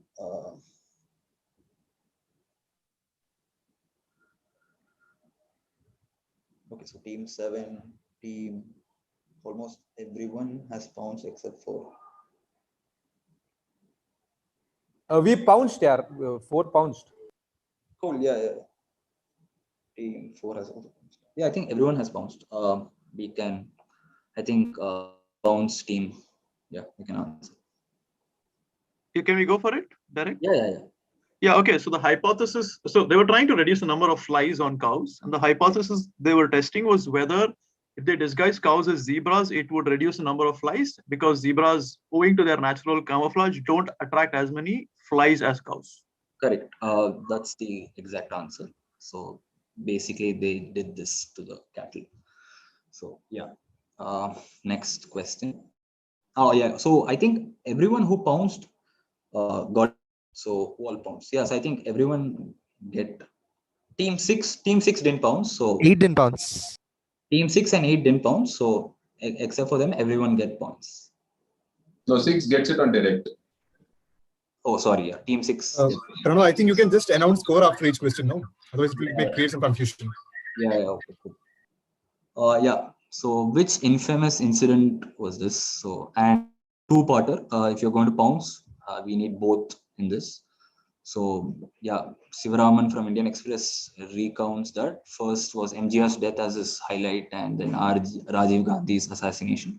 Now this was the third event which had probably the most impact, like direct impact based on his work. So whatever he did, whatever he took photo of, which was published the next day on the Indian Express, went on to create a big, say what kind of sympathy wave or something like that. And yeah. And so whatever happened on March 20 was supposed to be a historic first, which was so who was the subject of the. Okay, yeah, the next day's front page news headline. They were they were supposed to be a historic first. So what infamous incident was this, and what historic first is this? So team who's pouncing? Team. Okay, team 6 has pounced. I'm closing pounce. Who's direct now? Who's direct? Who is pouncing? Yeah, one is also pouncing. Okay. 8 is pouncing. Yes, team 8 is pouncing. Guys, I'm closing answer. Team 8 is the last pounce I'll take. Team 5 also. Hey, whose question is this? It is team 5's direct, right? Oh, it's our direct. Yeah, so. Okay, guys, when you're pouncing, I want what historic first as well. I'm seeing a lot of you just answering the infamous incident. So the historic first is related to the subject which you just answered, pounced. So I'll give you time, whoever has pounced. So team 2 has okay, team 2 has completely pounced. So, and team 8, okay, team 8 has pounced. Team. Okay. What do you need exactly in the infamous incident? What exactly? Is pounce closed? Yeah, pounce is closed. So I want a proper noun and whatever happened. Pranav, one quick doubt. So the historic first is associated with the subject of the infamous incident, right? Correct. So what? Okay. Just hold on. We are typing. I closed. I closed phones. No. I bounced earlier. I was just clarifying. I never got any answer from you. So no, I'm typing. But, just hold on. But then one the second. clarification should hold for the other teams also, no? So can we bounce as well? I can't accept bounce now. Sorry. Okay, understood. No worries. So only team 2 and team okay, team 2, team 6 and team 8 have bounced. Am I right? Team 2, 6 and 8. Have I missed anyone else? No. Okay. So we go for team 5's bounce. Okay. The infamous incident was in the Tamil Nadu assembly. Jayalalitha's saree was grabbed and she was assaulted by DMK MLAs. Okay. That was the infamous incident. Yeah. The historic first, I guess, is this led to Jayalalitha gaining sympathy and her becoming the first women chief minister of Tamil Nadu. No, so the historic first is related to what happened on March 25th itself. So, so I think I'll pass you on that. Who's team Hello. Yeah. So for the first part, we'll say what Team 5 said, the budget speech incident which happened in the assembly. For the second part, we'll say that Jayalalitha became the first leader of opposition in the Tamil Nadu legislative assembly. Yeah. So that is the complete answer. Yeah. Let's move on to the answer. So yeah, guys, QM or like however you want to say. So team 8 gets it right. Team 8. They said just CM. Sorry, Yeah. not team 8. Sorry, not team 8. Team 2 gets it right, and team 6. Oh, okay. So team 6, and I won't give you next because you got the Jayalalitha part, but you didn't get the CM. You said CM, so I'm not going to give you next. So yeah. 8 also no next. Yeah, team 8 and team 6 no next. Team 2 get it completely right. 4 gets 10 right. 4 get it on. Do 4 get 10 or do they get 5? Are you concerned? No. Full 10. Full 10 and 5. Okay, team 5 gets +5. Yeah. Okay. So in the picture on the slide, you see something happening. It's marked with a red oval. So this was basically a form of torture.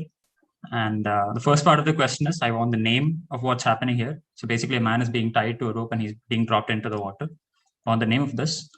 And for the second part, I want the reason why it was seen as a form of torture, right? So you would expect that it has to do with drowning or something like that, because they're being dropped by a rope into the water, but it wasn't really related to the to drowning, and the torture aspect of it was related to something. So I want both of these parts. Team 2 is found. Okay.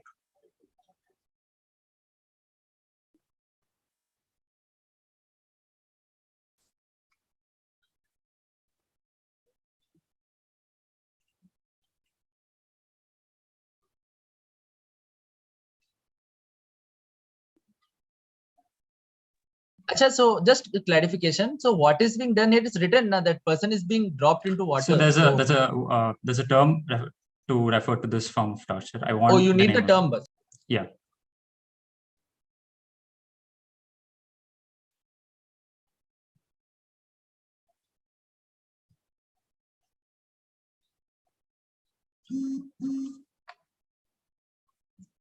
Okay. Team 2 is bounced. That I'll close bounce. Whose direct is it? Team 4, no? Because team 5 got 10 on that. No, team 4 got 10, right? Oh, right, then team 3. Okay. Team 3, do you have an answer?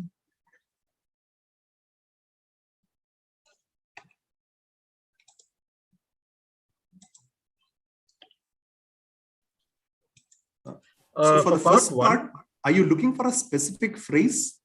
I'm looking for a term used to refer to this form of torture. Okay. Is bounce closed? Should bounce is closed. It's your turn now. It's your direct. Yeah, team 3, it's your turn. The first part, we will say that this is the original form of waterboarding. And the second part,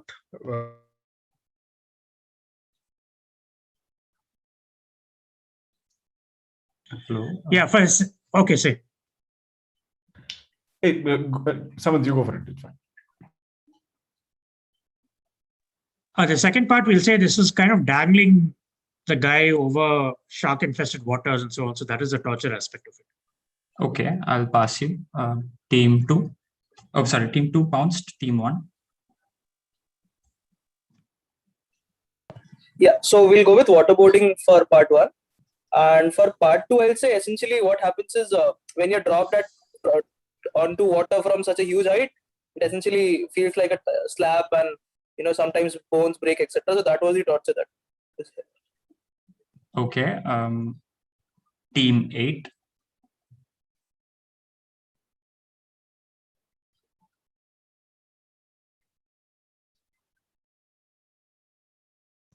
Right. So for the second part, we'll say that this is like dipping them into shark-infested waters, and for the first part, we'll say it's called a sailor's baptism. Okay, team 7.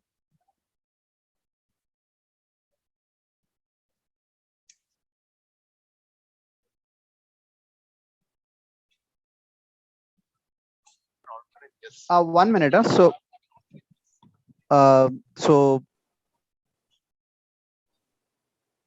1 minute. Okay, we are saying we don't have the term, so we'll just riff on what the others have said. We'll say it's waterboarding, and for the second part, since that's already been done, we'll go a different route and say this is basically like a form of, this is done in the subcontinent, right? So caste was an important thing. So people did not want to cross water. So right, so if you touch the water, it's kala pani and you're impure and things like that. So something related to that. Okay, I'll pass you. Team 6. Okay, so it is an initial form of waterboarding, but basically, rather than actual drowning, the way the hand is tied and the body is yanked around, the arm kind of gets severed off. So that's the punishment and the torture, rather than any real drowning. Okay, I'll pass you. Team 5. So we'll say the second part first. We'll say the person who is being dropped, they make cuts on their body so that they bleed, and the blood will attract predators like sharks and so on in the water. So that's how they are tortured. And we'll say waterboarding for the first part. Okay, team 4. Acha, okay. So we'll guess the first part is waterboarding, and second part we'll guess. So basically they drop the guy, and then the ship runs and the guy is put. It's like in car when you drag someone to the rope and drive the car. So basically he gets pulled and then like that. So that kind of Okay, so no one got it, any of the parts right on the bounce. And so I'll close the question. Can we put the answer? Team 2 gets plus 10 on the pounds. So this is keel hauling, and what happens is they're dragged on the sea. They would like slip in under the ship, and they would get cuts on these barnacles which grow on the underside of the ship. Right. So team 2 gets plus 10. No one else gets it. So it's still with team 3. Okay, next question. Right, so pictured here is a particular kind of shape. And what's special about this three-dimensional shape is that it has 2 points of equilibrium, basically. It can rest on 2 points. So, and one of those 2 points is stable, whereas the other one isn't. So in the picture, you see this shape be resting on the stable point of equilibrium. And if you look at the picture, there's a top, and there's exactly 1 point on top where it can also rest, but that's a very unstable position, and even the smallest force can tip it over. Right. So described in another way, this shape is this has the property that regardless of how it's placed, it almost always becomes upright. Right? So if it's on the stable position, then it will go to the stable position, it will remain that. And if it's on the unstable or any other position, the smallest forces can tip it over and make it upright. And this shape also commonly occurs in nature because of this property. And I want where it occurs in nature.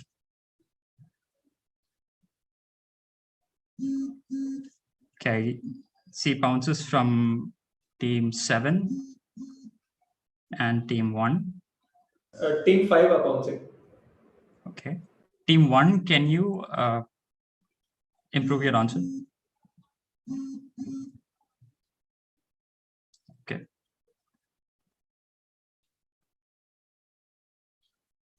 So I see bounces from team 1, 5, and 7.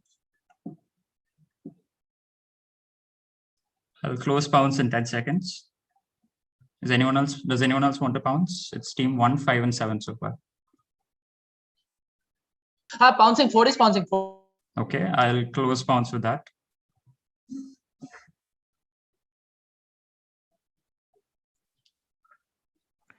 Is bounce closed? Yeah, bounce is closed. Team 3, I'll start with you. Yeah. The shape is called a gombok. And this occurs because turtles have a shell that if you put them on their backs, they naturally turn upright again. That is a gombok shaped shell. Okay, that gives you plus 10.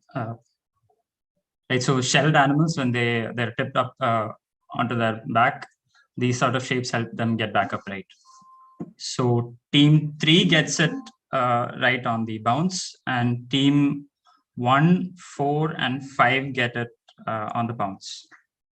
You missed 7. You missed 7 as well. 7 also got it. Ah, right, sorry. 7 also. Yeah, 1, 4, 5, and 7.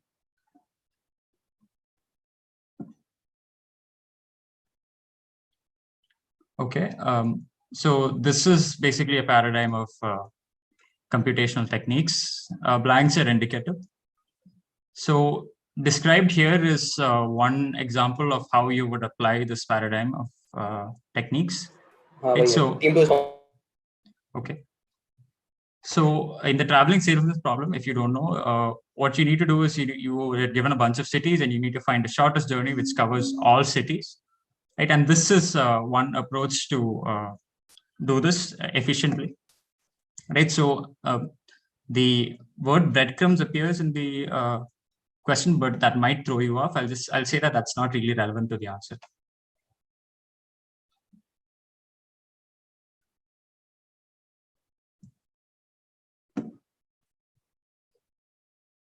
Okay, I have a bounce from team 1. Is anyone else bouncing? Give us some time. Yeah. So focus on this, the term several independent agents that start from one city and they sort of spread out and explore the surrounding areas.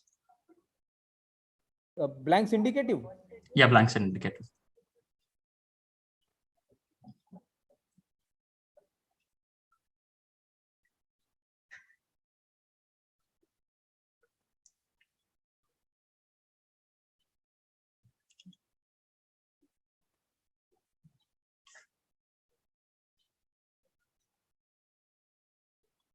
Okay, I'll close bounce in Team 3 is 10 bouncing. seconds. Team 3 is Okay. bouncing. Hey, team 5. Is bouncing. Okay, so team 5, 3, and 1 are bouncing. Hey, 7 is also bouncing. Okay, team 1, 3, 5, and 7. With that, I'll close the bounce. I'll wait for your bounces.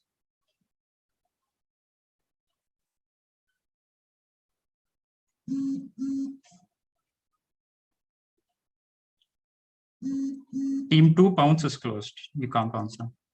No, it's our direct, right? So we stop. It is our direct, right? Yeah, it's your direct.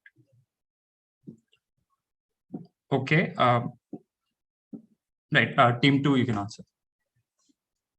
Yeah, so we're going to go with ant colonies, like ants scattered away.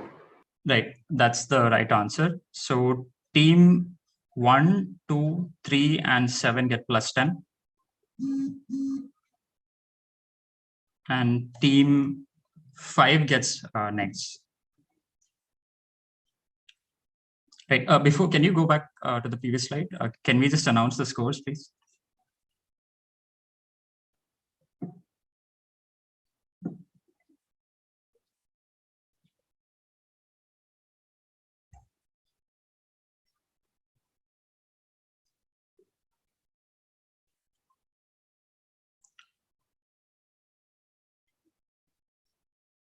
Okay. Yeah, that should be the scores, right?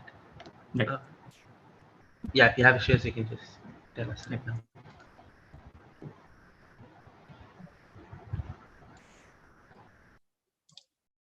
Okay, let's go back. Right. So I'm basically looking for a two-word term. It can be used to refer to two things in very different contexts. So the first term is used to refer to a particular set of mass graves that were made during the Cambodian Civil War.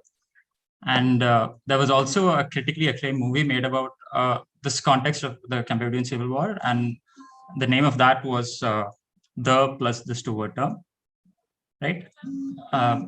Conversely, it's also used in a mathematical context where it refers to some space where each point is assigned to a vector. So this won't really help except to get the second word in the two-word term. The first word is in the mathematical context comes from this mathematician's surname. So that won't really help you, but it might help you get to the second term if you're familiar with vector spaces and so on. So you just need a two-word term, right? I just need a two-word term. Team 1 is bouncing. Right. So I see bounces. Isn't this team 1's direct? Oh, sorry. Then yeah, this is team 1's Team direct. 3 has bounced. Right. I see bounces from 2, 3, 6, 7, and 8. Team 5 are bouncing.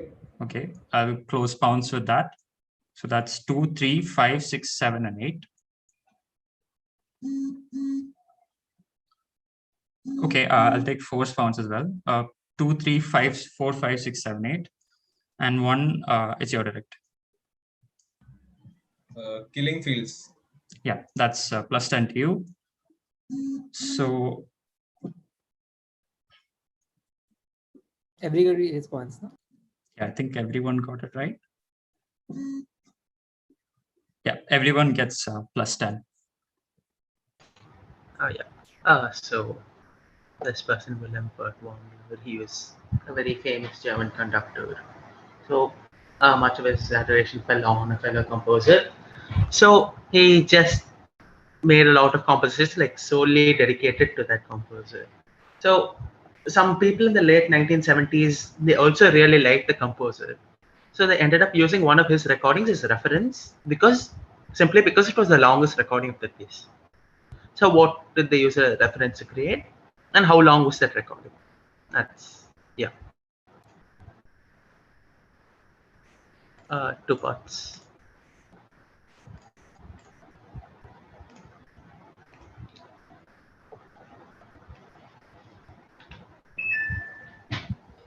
Hey, for the second part, you need an exact answer, is it?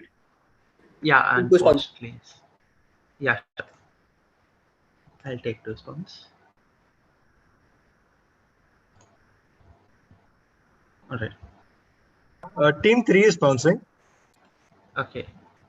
I'll close bounce in 5. 5, 4, 3, 2, and 1. And with 2 spawns, I'll close spawns. Yeah, all right. So let's just go on bounce. Hey, wait, we're typing. I have. Okay, sure. I'll take your bounce. All right, fine.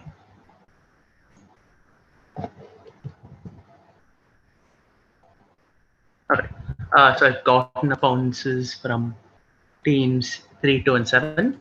So whose direct is this?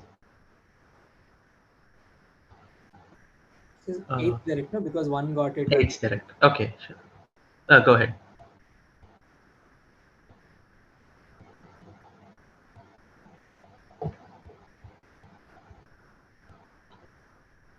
Team 8, can you answer, please? Yeah, team 8. Right. So we'll guess that it was used as a reference to create Imperial March from Star Wars, and the recording was 18 minutes and 12 seconds. Okay. I'll pass you to team 7. I think we bounced. Oh, sorry. Team 7 pounds. Team 6. Go.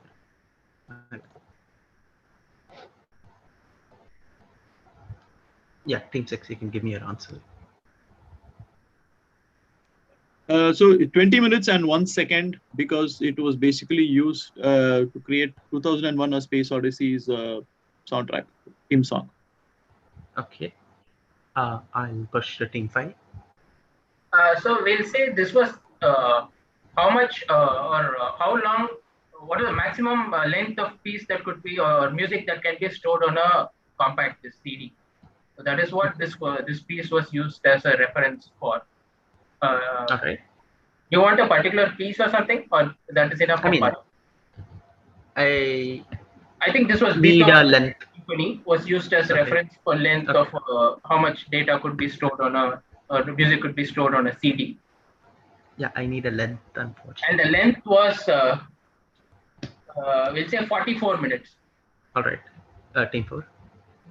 Yeah, so everything like what they said, and we'll say the time length we are guessing is 70 minutes.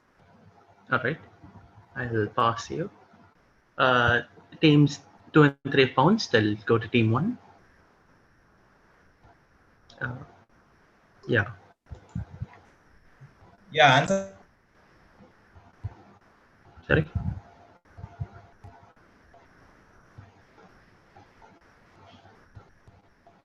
I might be lagging a bit, so team 1, do you have a guess? Yeah. Okay. We are saying Beethoven's symphonies, and so Beethoven symphony is being used for the length of how much content can be stored in a CD, and 72 minutes.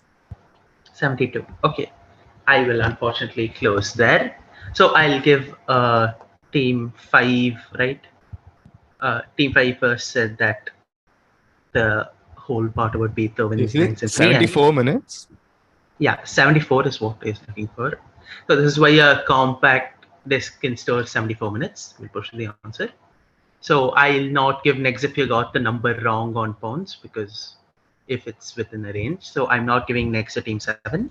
So team 2 and 3 get plus 10. And on pounds, team, yeah, who said compact discs first? Was it team 4 or 5? Team 5 said that. Team 5, right? Okay. 5 gets 5 and 2 and 3 get 10 on this. All right, let's move on to the written, I think. Yeah. Sarthak, are you here? Yeah, okay. So we'll have a written round. This round has, I think, 6 questions. Yeah, so please send in your answers on WhatsApp. So, Do you want us to first, Just to reiterate, send in phone all or the desktop? Sorry, just send in all your answers at the end as one Yeah. message, not after each question. Do you mind if we use WhatsApp web for this rather than phone? Yeah, please, whatever works. It's okay. yeah, okay. I mean, no problem. Question 1. I have pictures for all the questions. So the Pombaline style was developed by this dude who was the Marquis of Pombal in the mid 18th century. And quite a large portion of Lisbon is built in this style. And it's the first, at least it's the first Western architectural style that incorporates a particular feature. So Pombaline buildings have up to 4 floors. They're laid out in this wide grid-like pattern in downtown Lisbon. And structures are supported by wood, and a lot of the building is prefabricated. The exteriors are somewhat plain. Basically, I want you to tell me why this style was created. You can see a picture on the next slide. The picture more or less just tells you, how it looks. So, I mean, there's nothing in the picture that isn't already described in the text. But yeah, this is from downtown Lisbon. Let's go back to the text and stay there for 10 seconds, and then we'll move. Here also all 6 together, right? End. Yes, at the end. Could we move to the text, please?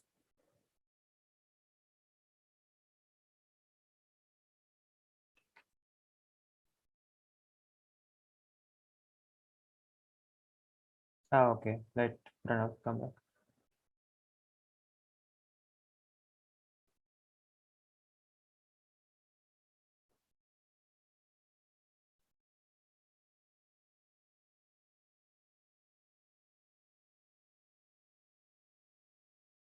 Okay, let's just go to the text for a few seconds and then we'll move.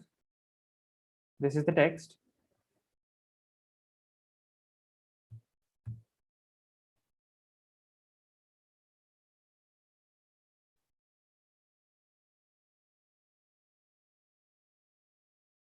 Yeah, okay, we can move to the second question. So the blank revival is an architectural style that became quite popular in Western Europe around the beginning of the 19th century. And the popularity of the style was driven because of an increase in knowledge and a lot of public interest about something. That public interest was a result of an event that took place a few years before this.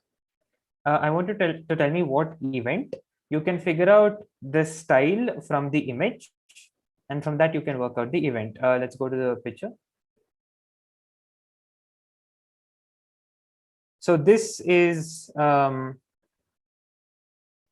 this building is in Belgium, and you can look at certain features of the building, and you can figure out what it might be, what might be in the blank. You can take the timeline into consideration, and you can figure out what historical event this is about. Let's just go back to the text. Yeah, so like you can work out what revival, and from that you can work out what event. I only want the historical event. I think we can move to question 3. So this is an architectural style that developed in Indonesia in the 50s and 60s. And it was seen as a sort of movement away from the architecture used by the Dutch colonial government earlier in the same century. And it was seen as an opening up of Indonesia to architectural influences from other parts of the world. So what is its name derived from? You can see the picture in the next slide, but the picture does not really help much. This is what it looks like. I think we can go back to the text. The text is what is more important. Text helps more? Yeah, the text definitely helps more. The picture doesn't really help at all. I think mainly look at the fact that it's welcoming of influences from other parts of the world.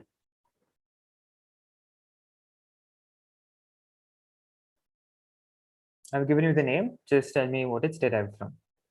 I think we can move to question 4.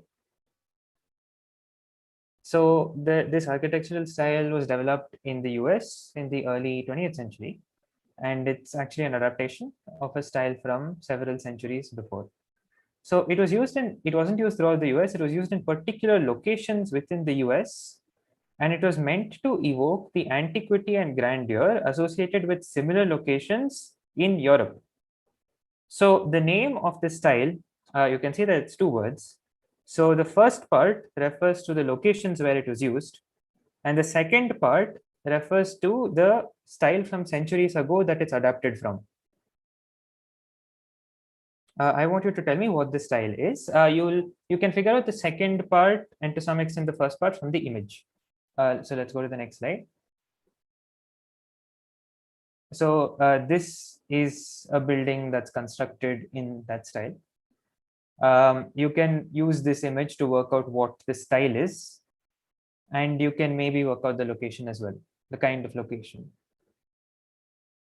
It's a generic location. I'm not looking for a specific thing. Go back to the text. I'll stay on the text for 5 seconds and then we can move.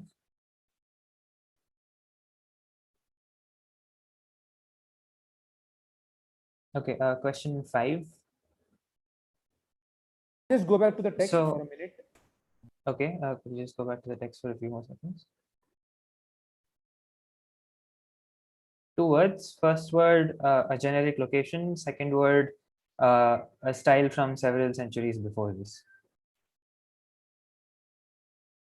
And you can figure out the style from the image. Yeah. First question. So this dude, Haussmann, was a French officer who Napoleon III hired to renovate Paris in the middle of the 19th century. So a lot of Paris today still has, very dominating influences from his ideas of urban planning and design. So apart from the beautification that happened, Haussmann was also responsible for creating this huge, very important sanitation system that connected these three rivers, the Van, the Ourcq, and the Seine. And in 1857, because of all of this stuff that he did, the king offered to grant Haussmann an aristocratic title. When he was asked which one he wanted, Haussmann ended up asking to be made a baron. But as a joke in his memoirs, he wrote about how he would have also liked to be given a different title. That's not a real title, like it's a pun. And it's a play on one of the structures that he built as part of the sanitation system that I've described. What is this? Are you going to show the image? Yeah, we can go to the image. The image doesn't really help you at all. The image just shows you. It's not of the sanitation. This is a painting by Pissarro of Haussmann's work. It's not a painting of the sanitation system. But think of what kinds of structures he might have built. Look at what I've said there about connecting these bodies, and you can figure out what kind of structure he might be talking about. And the fact that it's an aristocratic title, it might also help if, he's French, so keep that also in mind. You need a one-word answer? I need one word, yes. Okay, I just need one word. I just want the title that he jokingly said he would have wanted.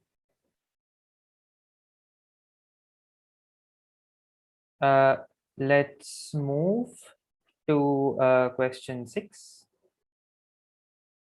So old law tenements are residential complexes, a kind of residential complex in New York that were built in the late 19th century. These were quite common, and they were built to accommodate waves of European immigrants that the US was receiving at the time. And they were built in accordance with this act that required every habitable room to have a window open to plain air. And builders obeyed this law, but they gave the minimum amount of air that they possibly could and get away with it.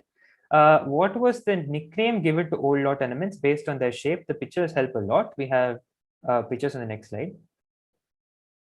Let's move to the pictures. Yeah, so you have, so on the left, you see one old law tenement building. And on the right, you see two of them next to each other. That very thin space between the buildings, that's the air space that builders left, because legally that is sufficient.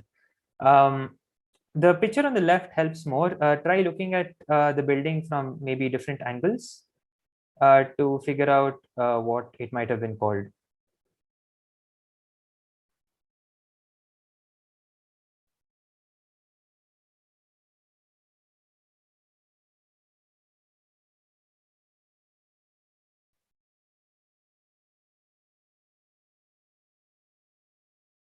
I think we So can go does to the Kirira. shaft, does the shaft hold any importance, or just the shape of the building? No, the shaft doesn't hold importance, but the shaft is important in the sense that the shape of the building, the weird shape from which it gets its name, that shape is because of the shaft. You can see on the left how you can see the shaft on the left also. It's just that the other building isn't there.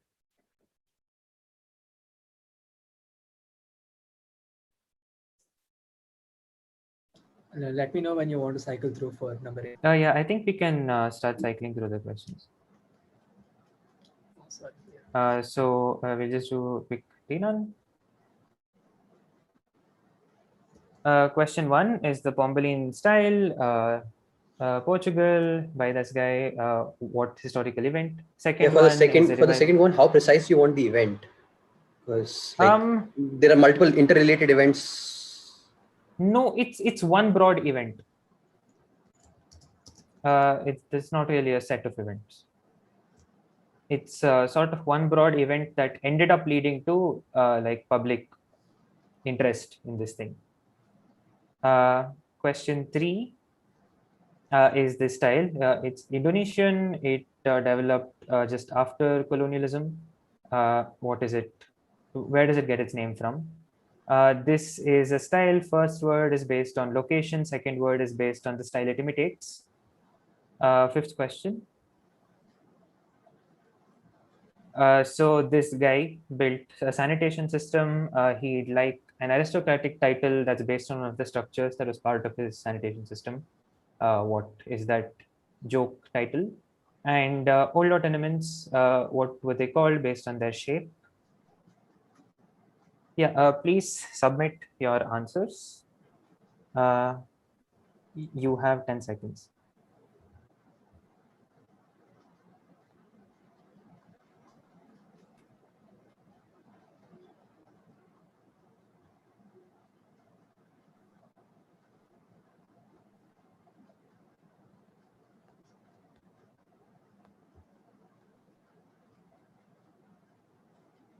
Okay, we have submissions from teams 1, 2, 3, 4, 6, 7. Teams 5 and 8, please submit quickly. Okay, 8 submitted, team 5.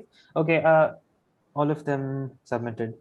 I think we can. Oh, wait, team 1 is. Okay, yeah, fine. All of them submitted.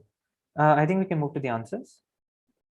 You can tell me the answer. Okay. Lisbon earthquake. Sorry? Lisbon earthquake, yeah. Yeah, that is correct. This is after the Lisbon earthquake. This one? Frankenstein is publishing? No, it's not Frankenstein. Can Is you it guess French the style Revolution? from the image? It's the No, Egyptian it's not French revival after Revolution. Napoleon's invasion of Egypt. Very nice. Yes, this is because of Napoleon's invasion of Egypt. Moving on. Where does this? Yeah, it's Yankee. Because of US liberation of Southeast Asian countries. Moving on. Location and style. Collegiate Gothic. That Is was correct. Cleveland This Tower is- in Yes, it was. Yeah, this is Collegiate Gothic. Moving on. Husband's title. Monsiver. No, it's not. Is this like it's an a pun on aristocratic? is it a pun on aqueducts like aqueduct? Yes, that is correct. In French, aqueduct is aqueduct, and duke is the French for duke. And the last question. What shape? What were these called based on their shape? either dumbbells or I-beams. Dumbbells. Yeah, these are dumbbell tenements. Yeah, that's the end of the round. Yeah, we'll quickly do scores. So scores will take a little bit of time. What we'll do is we'll get started with the round of tries, and then after the first 2 or 3 questions, when the scores for the written round are ready, we'll release them. So last set of 10 tries. Just tell them. Sorry, Gokul, you're unmuted. I know. Okay, great. We'll move on to the last round of tries. Keshav, are you here? I think your questions are here. Sorry, just I thought we'll do scores. Scoring, I think. You But can yeah, someone else can take care of scores. Yes. Yeah. So yeah, I'll move on. Right. So there's this Italian born in the 16th century. He's the reason behind the naming of a body part, and its function causes a lot of pain to scuba divers, notably, along with being the most receptive part in that region. From a quizzing perspective, its most interesting use is facilitating the assassination of a Danish king, with the murder method looking otherwise nonsensical. Who and what body part is this? I'll give you like a minute to bounce.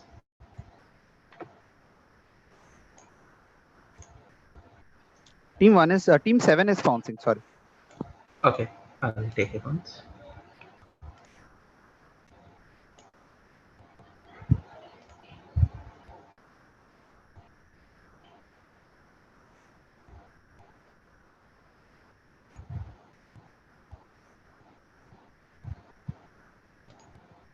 Hey, team 1 is bouncing. With team 1's bounce, I'll close bounce. Just one clarification. In part 2, yeah, do you sure. want the person's name exactly, or Yeah, I want the person's name. person's name. I want the assassin's name. Okay. Okay. Thanks. Let's keep it like that. Okay. 8, 1, and 7 are pounced. I'll close pounce with that. I'll wait for them to give their things. The receive pounces from 8 and 7. This is team 1's direct, sorry, actually, because the new round starts. So it should come to us now. So, yeah, sorry. So 8 and 7 are pounced. I'm taking the pounces. One can answer on the pounce. Yeah, sure. Go ahead.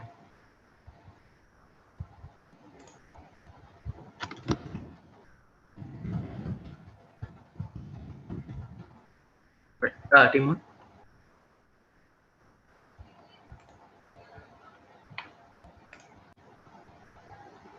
Team 1. I'm answering. One second. Yeah, You're go. going to Eustachian Tube and Hamlet. I will pass you to team 2. Yeah. So this is Eustachian Tube and Claudius, not Hamlet. Claudius is right. Unfortunate. 5 to 1. Are we conserving points again? Or how are we handling points? Up to you, Oh, I want to conserve points, so I'll give 5 to team 1 and 5 to team 2. So yeah, this is Claudius killing Hamlet. So supposedly his eardrum was perforated. That's why he was able to travel from his ear to his throat through the Eustachian Tube. So yeah, 7 and 8 also get a plus 10. Nice bounces.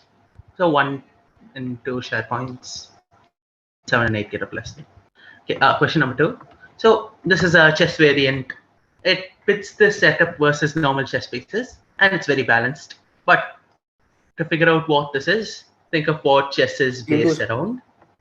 Okay, impulse bouncing. And look at the design of the pieces and the color of their pieces, and the fact that they can move like a knight. Tell me what it's modeled after from history. I have a bounce already, so I will not.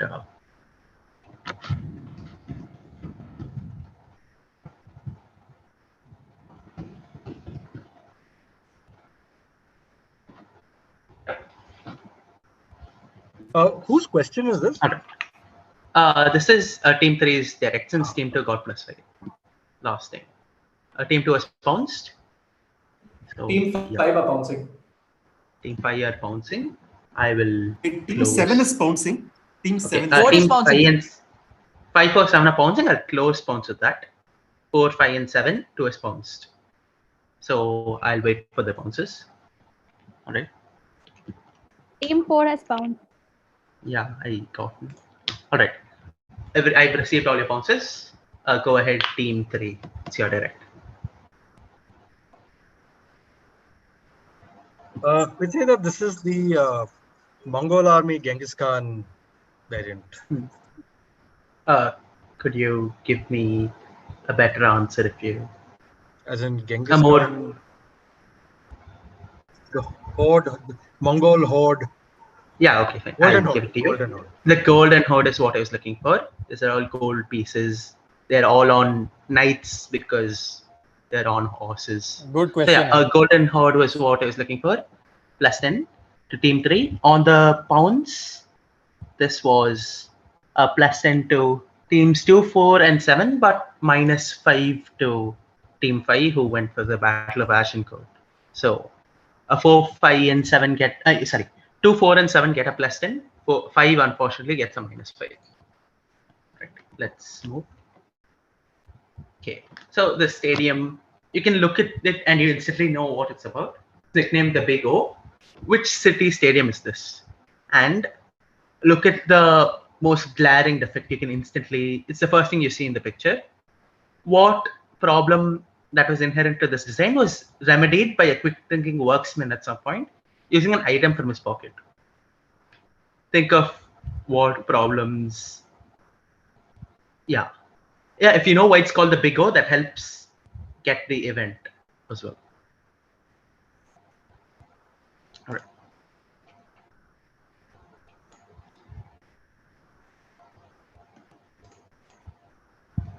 All right. Team number 7 is pouncing. Team 7. Sorry. Yes, it's 7. 7 is pouncing. 7 is. All right.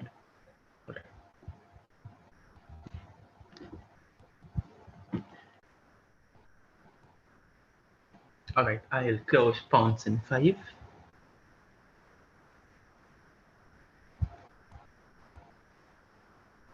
And pounds is closed. Only 7 has pounds. Team 3 got last time, so it's with team 4 right now. Go ahead. I'll wait for wait. Not team 2. Right. Yeah, that's enough. Team 4. You have an answer? Okay, so the first part, this is, I will say this is Montreal. So we are guessing this is on some Winter Olympics because it's Olympic ring. Second part will say that the problem was it was made of ice. So basically it's a ice ka stadium. So you do the Olympic flame ka thing, and also basically I think the arrows when they shoot, so that was not going. So the thing that he did was he took a lighter from his, like, he took a lighter or something from his pocket and lighted it, and basically that solved the problem. So basically the problem was because it was ice. Yeah, that's fair enough. It was an open roof stadium, so wind or rain could put out the Olympic flame. That's enough. That's +10 to you. 7 also gets a +10. So this guy, he basically used a lighter from his pocket to light the Olympic torch because it was put out. So team 4 and 7 both get a +10. Yeah, 1976. Also, we have the scores for the previous written round ready. Team 1 gets 60, team 2 gets 60, team 3 gets 40, team 4 gets 20, team 5 10, team 6 50, team 7 30, team 8 20. If you have any issues, let us know now. Okay, guessing not. So we'll move on. We are supposed to get 30, team 4. Can you check? Team 4 30, you said 20. One sec. Team 4, you got Earthquake in Lisbon, you got Yankee. Dumbbell, we sort of put another message. We got Dumbbell, you right? corrected Dumbbell. Okay, Yeah, we sorry, corrected in like 2 seconds. Literally, we corrected. Right, I'm very sorry. I didn't see that. Yeah, 34, team 4. Sorry about that. Okay. Move on to the next question. Yeah, so this is my last question, but so it was made for a purpose that allowed children to read it freely, but like it omitted stuff like the line you can see there. So what work from the early 1800s, whose author, his name is used to just mock censorship in general. Like for this, I'll also take an author along with what he's adapting. That's also fine. But among what he adapted, one of them was only 1 page because it should be obvious given that children should read it freely and that work was just unadaptable. So what work could it be from that context? So yeah. Can you just repeat the question? Yeah, sorry. So the first part refers to a book. So it omits lines from something. It's an adaptation of someone else's works. It omits line like an old black ram topping a white ewe. So what work could it be? And from that field of works, think of what work would be unadaptable, as in it would only be a page long when adapted. So you need it's the most 2 parts or 3 parts? Yeah, 2 parts. 2 parts. What work? What work? For the work, I'll also how accept specific do you want for author's the name work? plus what he's adapting. Yeah, for the specific Because it's part, known for by the that. work, how Okay, specific do you want? If we give you the original work, that's good enough? For the second one, I want one specific work in that. Like, it's just the name of a work by the original person. That he's just adapting that work. Yeah, team 2 sponsor. Yeah, One okay, second. team 2 sponsor. Sorry, what exactly are the 2 distinct parts? Yeah, first part is just an 1800s book that adapts an earlier work, earlier set of works. Okay. So, and in that, one of the works is very unadaptable. What was that work? Team 3 is sponsored. All right.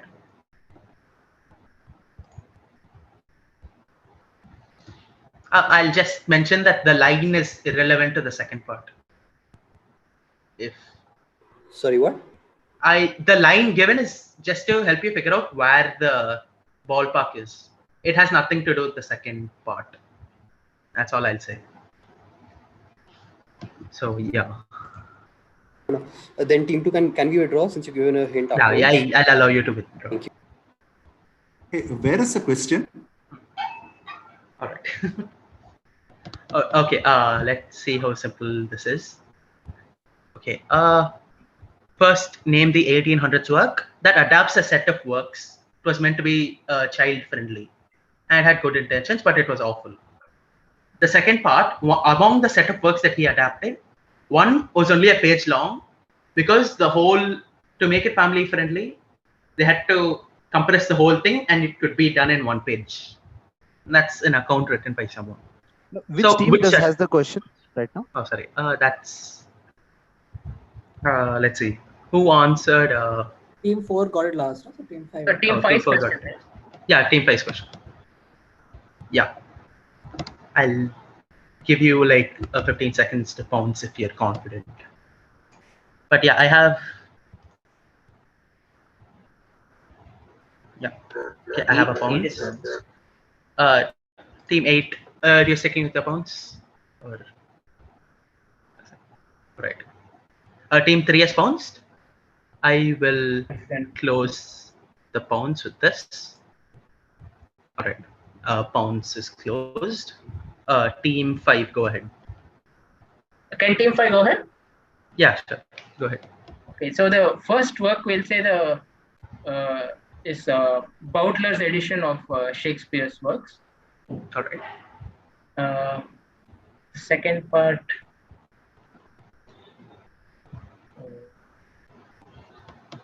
King Lear. King Lear. Okay. Team 6. Actually, wait. I'll close the first part. This is Bowdler's Shakespeare. So go ahead if you want to start guessing plays. Team 6. Which one are we going with, Cody? Romeo and Juliet. Romeo and Juliet. Team 7.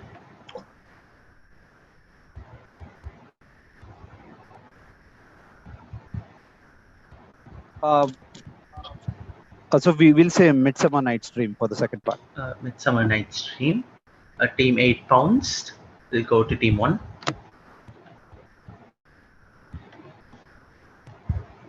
Yeah, we'll say Othello. Othello. Team 2.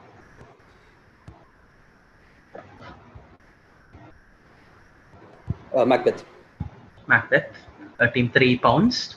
Team 4. I think this is the last on the pounce. What Taming of the Shrew? Not Taming of the Shrew. Team 3 pounced and got it right in answer. If you want to. Okay, fine. Let's push to the answer. This is Titus Andronicus. There is just too much violence that it was impossible to adapt into family-friendly. Yes, but then they found workarounds. But yeah, this is Family Shakespeare by Bowdler, Bowdlerization. And Team 3 gets a nice +10. Team 8, unfortunately, gets a -5.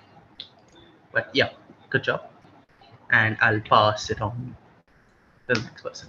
Okay. Who got the 5 points for Bowdler on the bounce? Oh, sorry. Team 5, right? Was the first to say Bowdler. All right.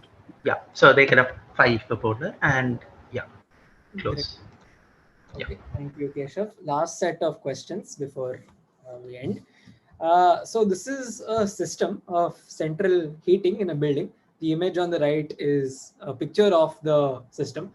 So the word itself derives from the ancient Greek for in which direction or which way, not direction, direction is not the right word here, but which way the air comes up and how it is heated. So basically take the ancient Greek words for both of those parts and join them. You would also know the word from the Twitter handle of an English cricket blogger whose display picture I've shown on the left. Fairly straightforward. I'll give you 30 seconds to pounce.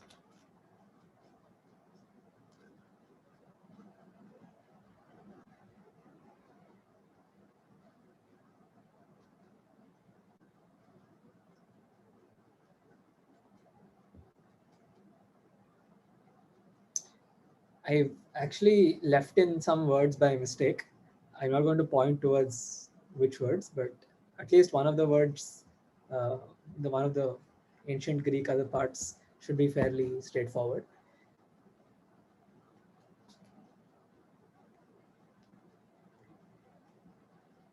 Closing pounds in 10. Which of these is the Twitter display picture on the left or the top? Yeah, this thing here is a Twitter display picture. This is an image of the central heating in a building. Thank you. You need an exact word, right? Yeah, it's one word.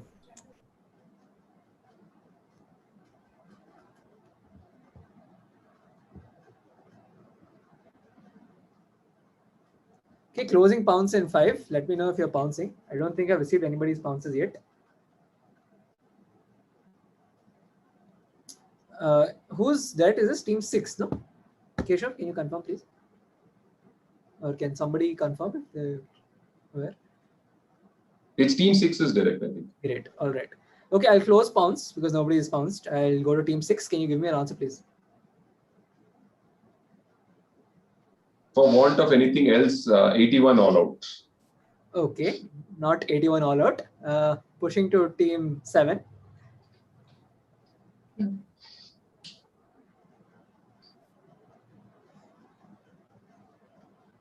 Team 7, are you here? Can you give me your answer, please? Okay, for lack of, but again, we'll say Thermidor. Okay, fair guess, I think. Moving on, team 8.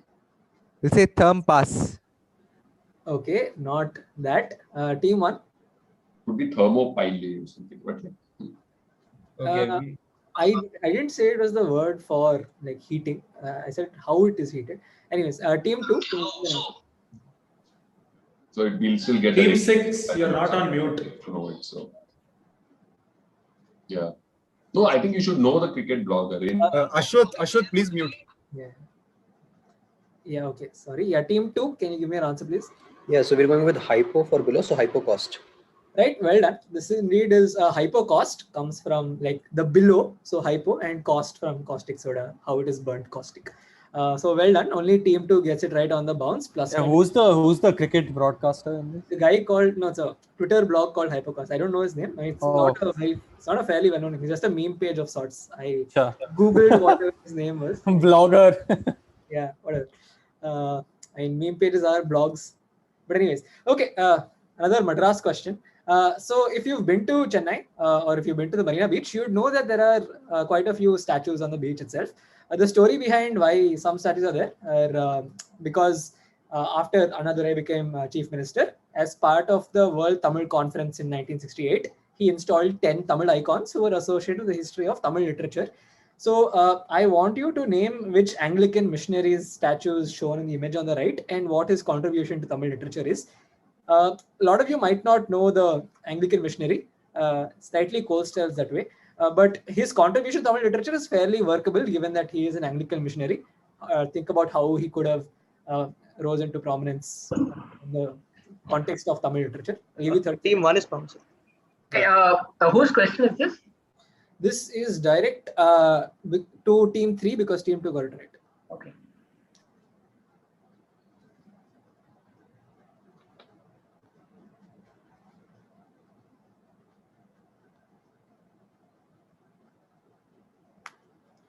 I've received team 1's pounds, team 8 as well. Closing pounds in 10. Let me know if you're pouncing. You said that his name is, has carries some prominence in Chennai, right? No, I didn't say that, but I'm not going to clarify what I said because teams already pounced. Team 5 has pounced as well. So I will close pounds with that unless anybody else is typing. Not hearing anything. So I'll close pounds with that. Team 3, can you give me your direct, please? Did you say that? Did you say that him being a missionary is important? To work out the second part, like even if you don't know his name, second part you can work out from the fact that he's a Anglican missionary. Yeah. So we'll say that this is Caldwell, Robert Caldwell, perhaps, and the contribution. The contribution is translating the Bible into Tamil. Okay, fair guess. Moving on to team 4.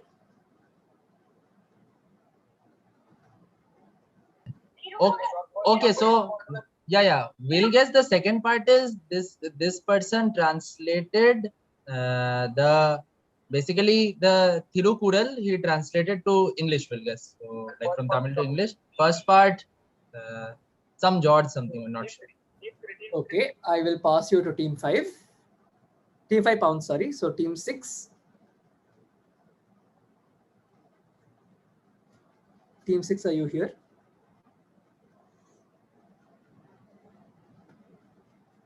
Team 6, can I have your direct answer, please?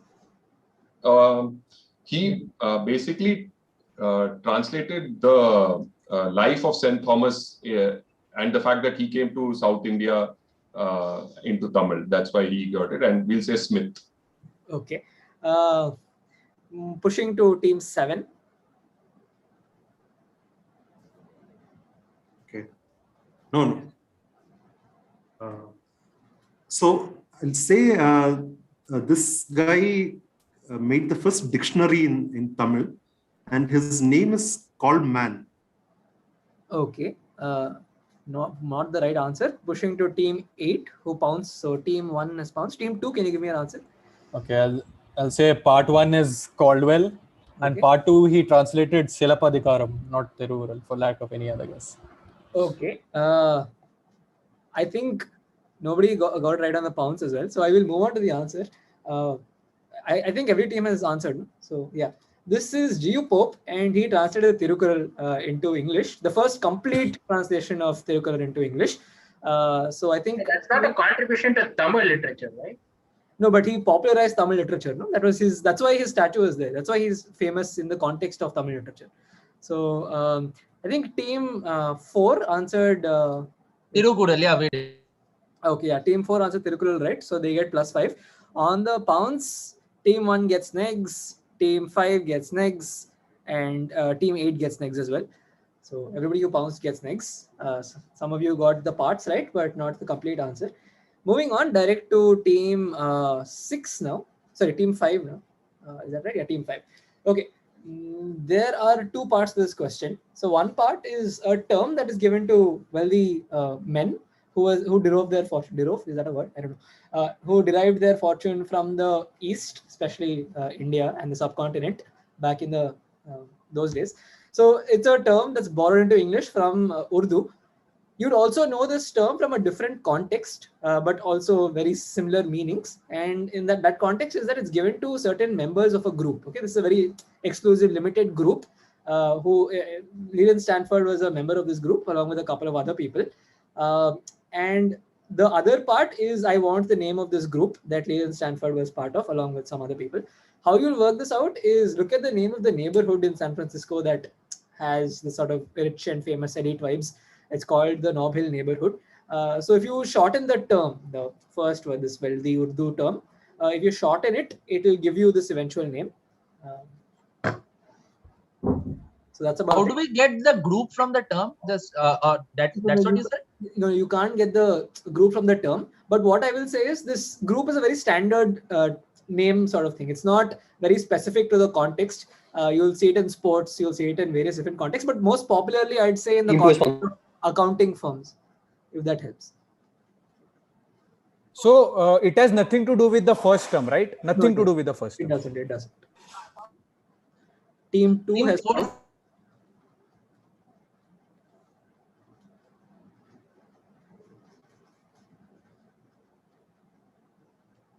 If you're pouncing, I want both parts. Team 7 is pouncing. Okay. Team 3 is pouncing. Great. Okay.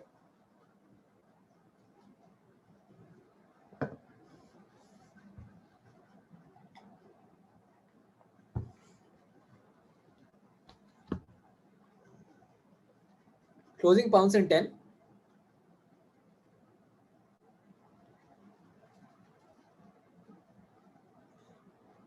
Okay, a lot of teams have pounced, so I'll close with that. Team 5, can you give me your direct, please? The first term is Nabob. Okay. Raju.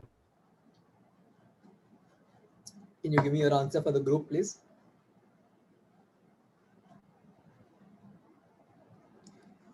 Be quick, otherwise I will have to pass you. We'll just say Palo Alto. Okay. Pushing to team 6 pounds, 7 pounds, 8. Yeah, team 8, can you give me your answer, please?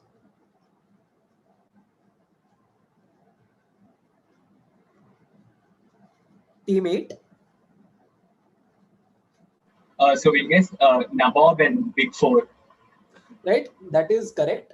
This indeed is Nawab, which comes from Nawab, and the Big Four, the Stanford of the sort of California railroads, etc. Look it up. So on the pounds, teams 1, 3, 7, 4, 6. All except 5. 2. Okay, all except 5. 5 gets +5 on the bounce, and 8 gets +5 on the bounce. That's about it. Okay, next question, direct to team 1 now. So this plant on the right here is endemic to one particular former British colony. The operative part here is that it's extremely thorny, right? So I want you to tell me what specific purpose did early settlers in that country use the plant for? If you know what the country is, the British colony is, you'll know the early settlers, and if you know the early settlers, you'll know something. Okay. I'll give you 30 seconds to pounce. Do you want the colony, or we can just give the explanation? Is that okay for you? I don't want the colony. Just what purpose do they use it for?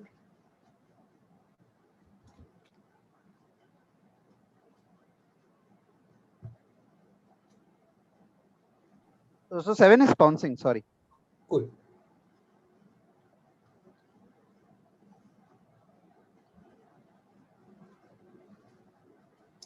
We'll do scores after this question, just to see how tight it is. And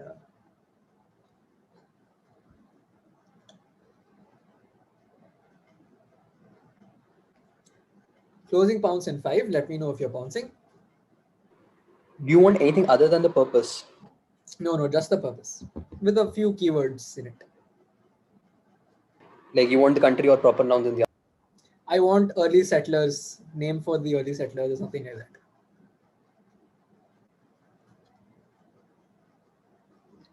Okay, I don't think anybody else is pouncing. So I've received pounces from 3, 7, and 8. With that, I'll close. Team 1, can you give me a direct, please? So these were used to make some sort of tattoos. Like this could be the Maoris. Yeah, right. That is right. These were used by Maoris to tattoo themselves. So on the pounce, 7 gets negs, 8 gets negs, and 3 gets +10. And on the bounce, team 1 gets +10. We'll quickly do scores. Mukherjee, can you present your screen? Or whoever is doing the scores, can you quickly present your screen? Guys? Okay, great. So it's, I think team 1 is leading at 285, 2 trailing behind at 275, team 3 at 230. So fairly close. I think team first place is still up for grabs. So yeah, 2 questions left. We'll quickly go through them. Thanks for sticking around, by the way. We know it's been a long quiz, but hopefully you've had fun, etc. Okay, second last question on your screen now. So this is the world's first South Asian music group that exclusively performs one particular type of music. And the name of that type of music in Italian translates to "in the style of the place of worship." So Team for 3 is 5, pouncing. great, okay. For 5 points, give me the type of music. And for the other 5 points, I want you to name the group. How you'll sort of work out the name of the group is that it was formed by students at a particular American university. So take the name of that university, try to shorten it. And the other part is sort of adds flavor to sort of gives the Eastern and Western flavor, I guess, that vibe. Okay, I've received pounces from teams 4, 6, 3. I'll close pounce in 10 seconds.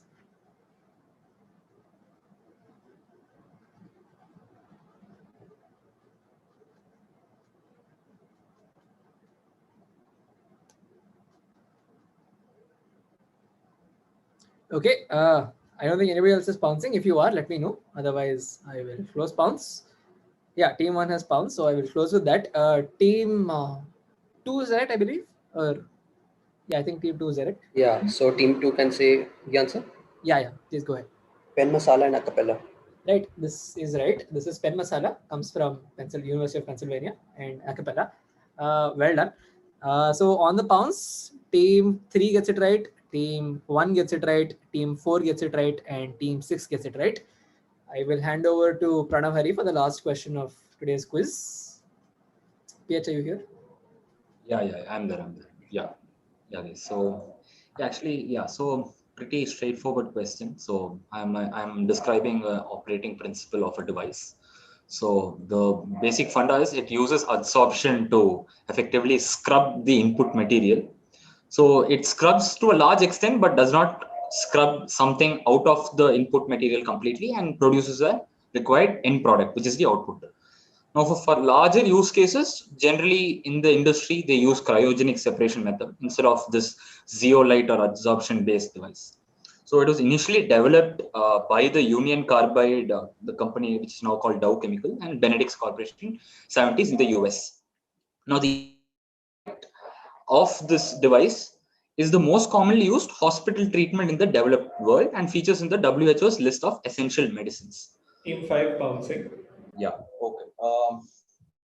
Overall is bouncing. 7 is also bounce.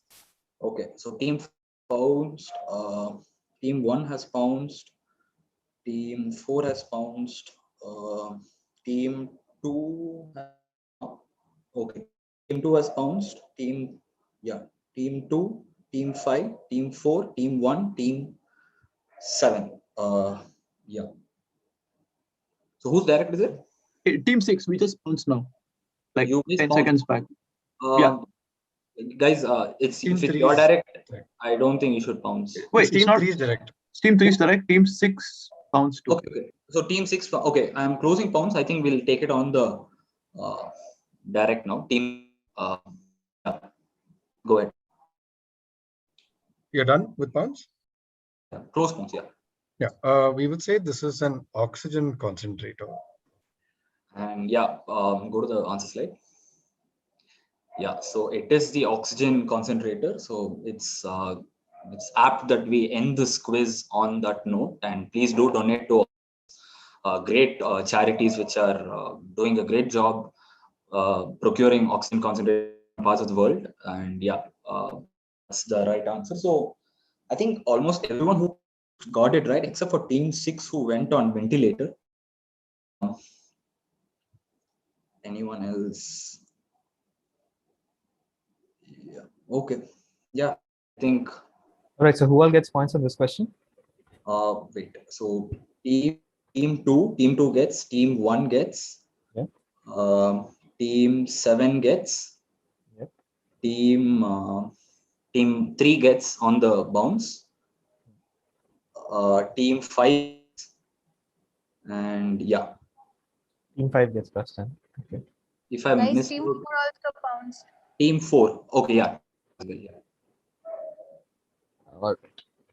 Yeah, guys. Hope you guys liked the quiz. And again, like as we mentioned, this quiz was made possible by a lot of benefactors. But the main reason why it was made free is also because we hope that you guys donate to such great charities. Yeah, thanks a lot. These are the final scores. Yeah, so team 1 wins it at 305. Team 2 trailing behind very closely at 295. Team 3 comes in third at 250. Well done, guys. Hopefully you had fun. We're very grateful that you chose to spend your Sunday afternoon and evening with us. We're very happy. Hopefully we can see you IRL at another IITM Open quiz next year on ground. Let's hope for that. But for the winners, we'll share a Google form on the group WhatsApp groups, team WhatsApp groups, and one of you can fill it up and we'll transfer the money as soon as possible. Thanks for coming.